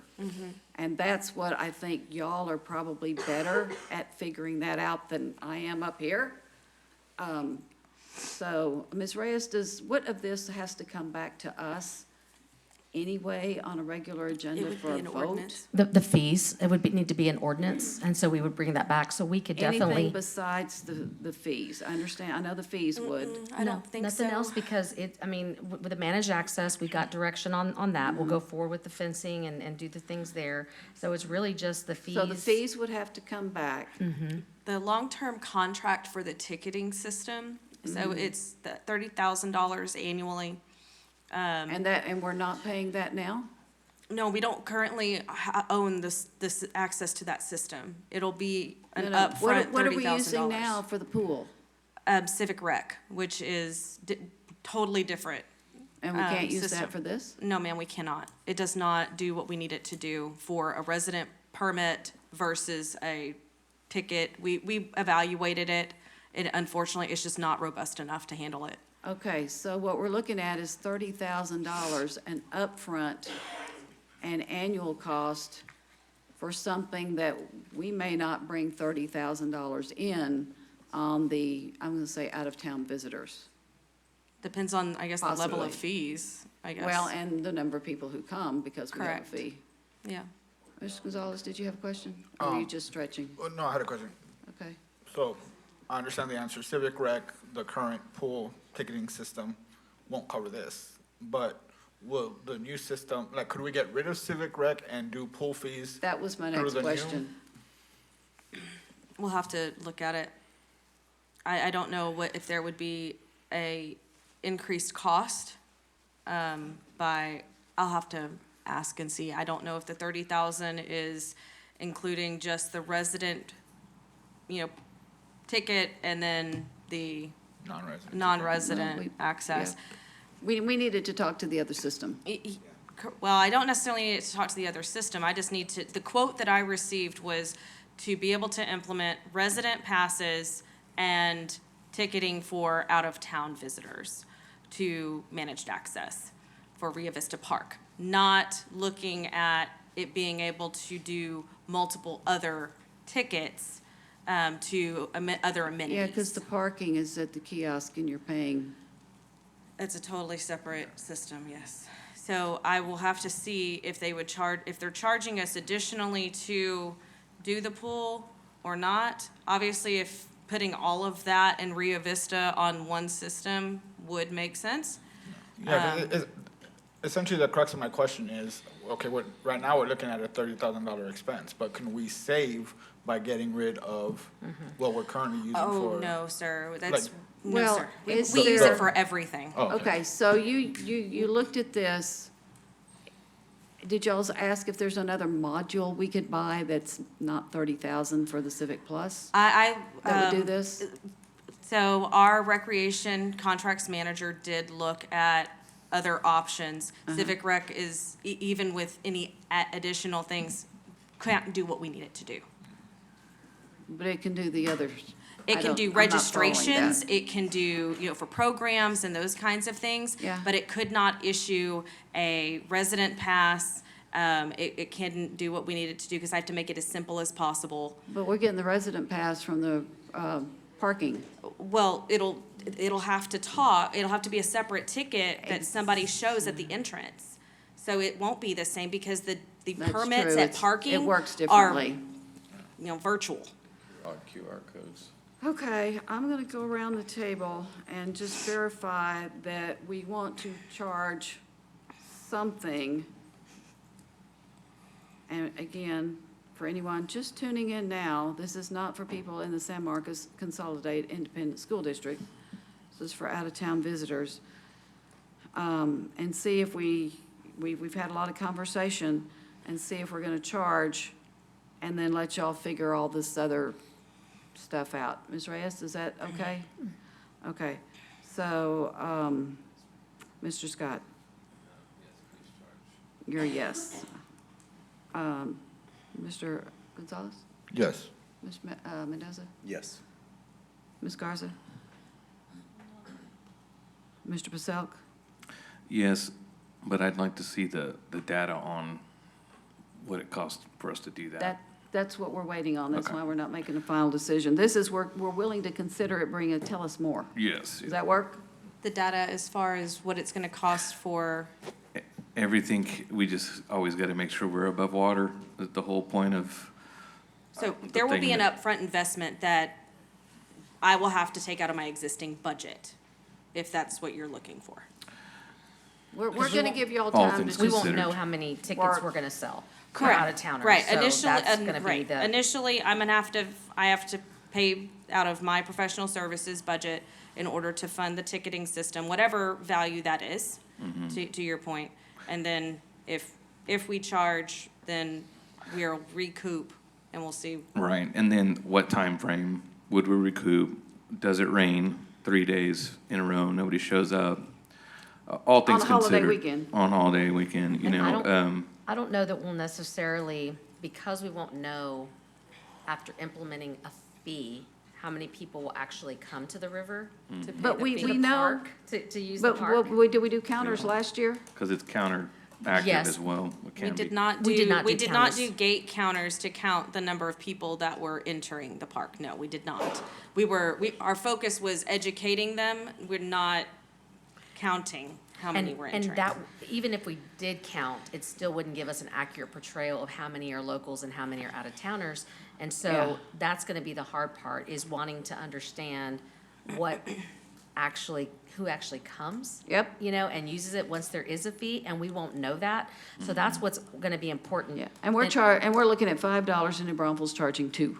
Right. and That's so- a river access fee, but to be in their park, Uh-huh. picnic spot is $25. Mm-hmm. Like, What if whether they it's a don't want a blanket, picnic spot? wherever you sit, that is considered a picnic spot.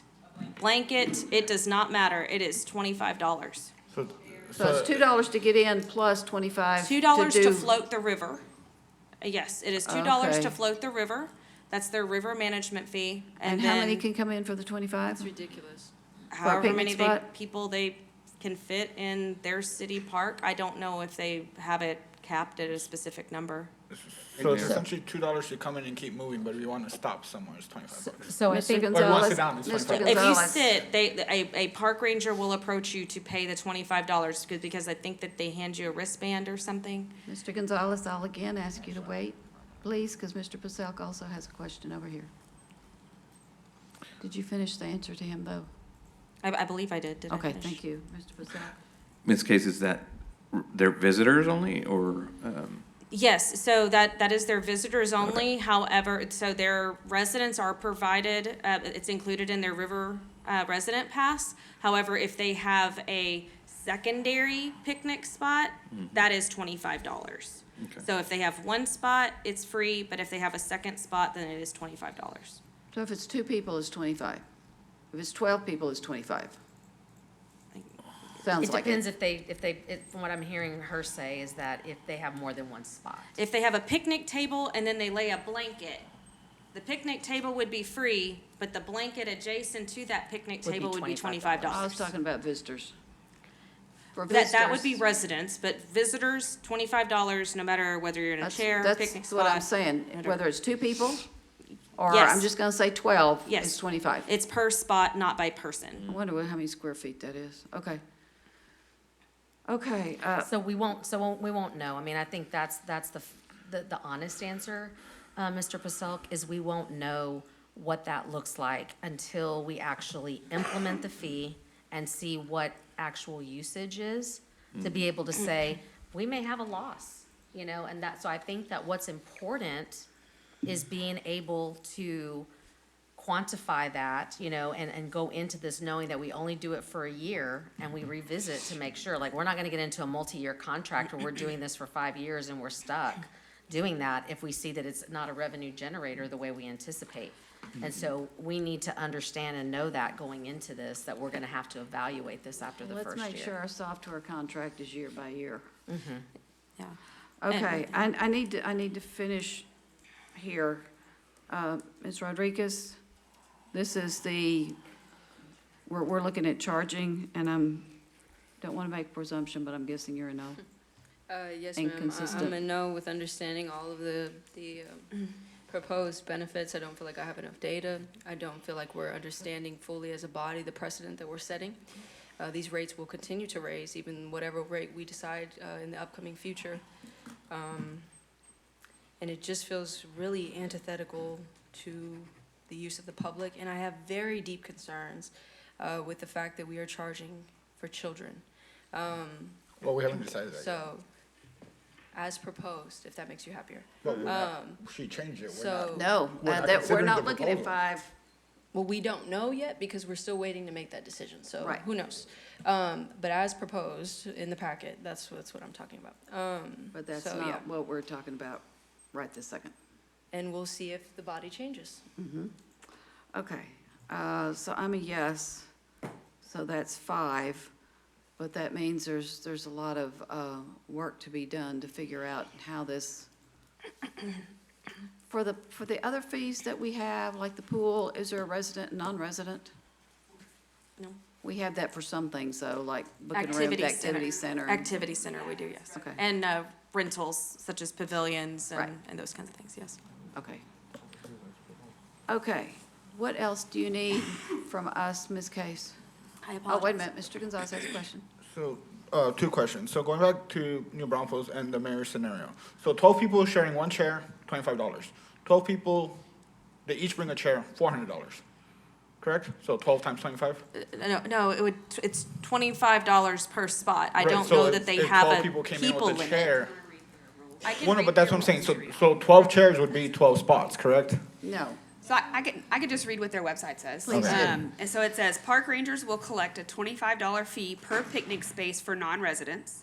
A picnic space includes, but is not limited to, tables, chairs, blankets, and/or canopies. City of New Braunfels residents may use one picnic space free of charge with proof of residency. So a chair is a picnic space. So 12 people that each bring in a chair will pay No. $25. No, it each. says No. not limited to tables, chairs. Well, yeah, a picnic space is a table, a chair. No. Those are all the things you can put in your picnic spot. The problem is they don't say how many square feet it is. They don't, and maybe they have those rules defined elsewhere, I'm not sure, but that's just Well, what's if on they their say main- canopy, most of them are 10 by 10, 10 so by it's 10s. 100 square feet. Right, correct. Which, yeah, that's why I was saying 12. I mean, you could get more people there. Okay, what else do you, but- oh, I'm sorry, go ahead. My other question is, can we vote on the rates as proposed? I mean, because I'm ready to just say yes to those numbers. So, I mean, if there's 4 of us It'll that are come fine with those I will, numbers, can we I will just do tell that you, now? I am not ready to say yes to that. Our yes is to charge. Are y'all ready to set a rate today? Shane's a no, I'm a no. We gotta hear what their balance out is. Are Well, we ready? we won't to know their vote on it? balance He's out because ready we to don't know how vote many on people are this gonna now. pay to come in. And actually, we're not No, saying not we're ready. giving our preference. Yeah. They're gonna make But it I just consistent. said I'm not, Shane's not, so there's not 4 to. And I thought we discussed that, would not the rates be brought back in the form of an ordinance. I Yeah. didn't think that was Yes. for tonight, so. Yeah, we'll bring Yes, back and, the ordinance. and But what am I putting in there, the there may be ordinance? 3 options for us to choose from, but They'll have to, I think we put a couple of, we'll either do a memo ahead of time to let them know we're outlining and put that also in the agenda request. There may be a couple of options, and they just would need to amend the ordinance to put what the option Right. is that they want to go with. Yeah. Or any other option. yeah, Okay. there could be 3 or 4, Yeah. but Okay. or 1. Whatever y'all figure we'll We'll address. just try to make it as easy for the customers and administratively Yes. is the goal. The easiest to explain on the phone. Yes. All that. Okay. What else do you need from us, Ms. Case? I believe that concludes my presentation, and I thank you for your time this evening.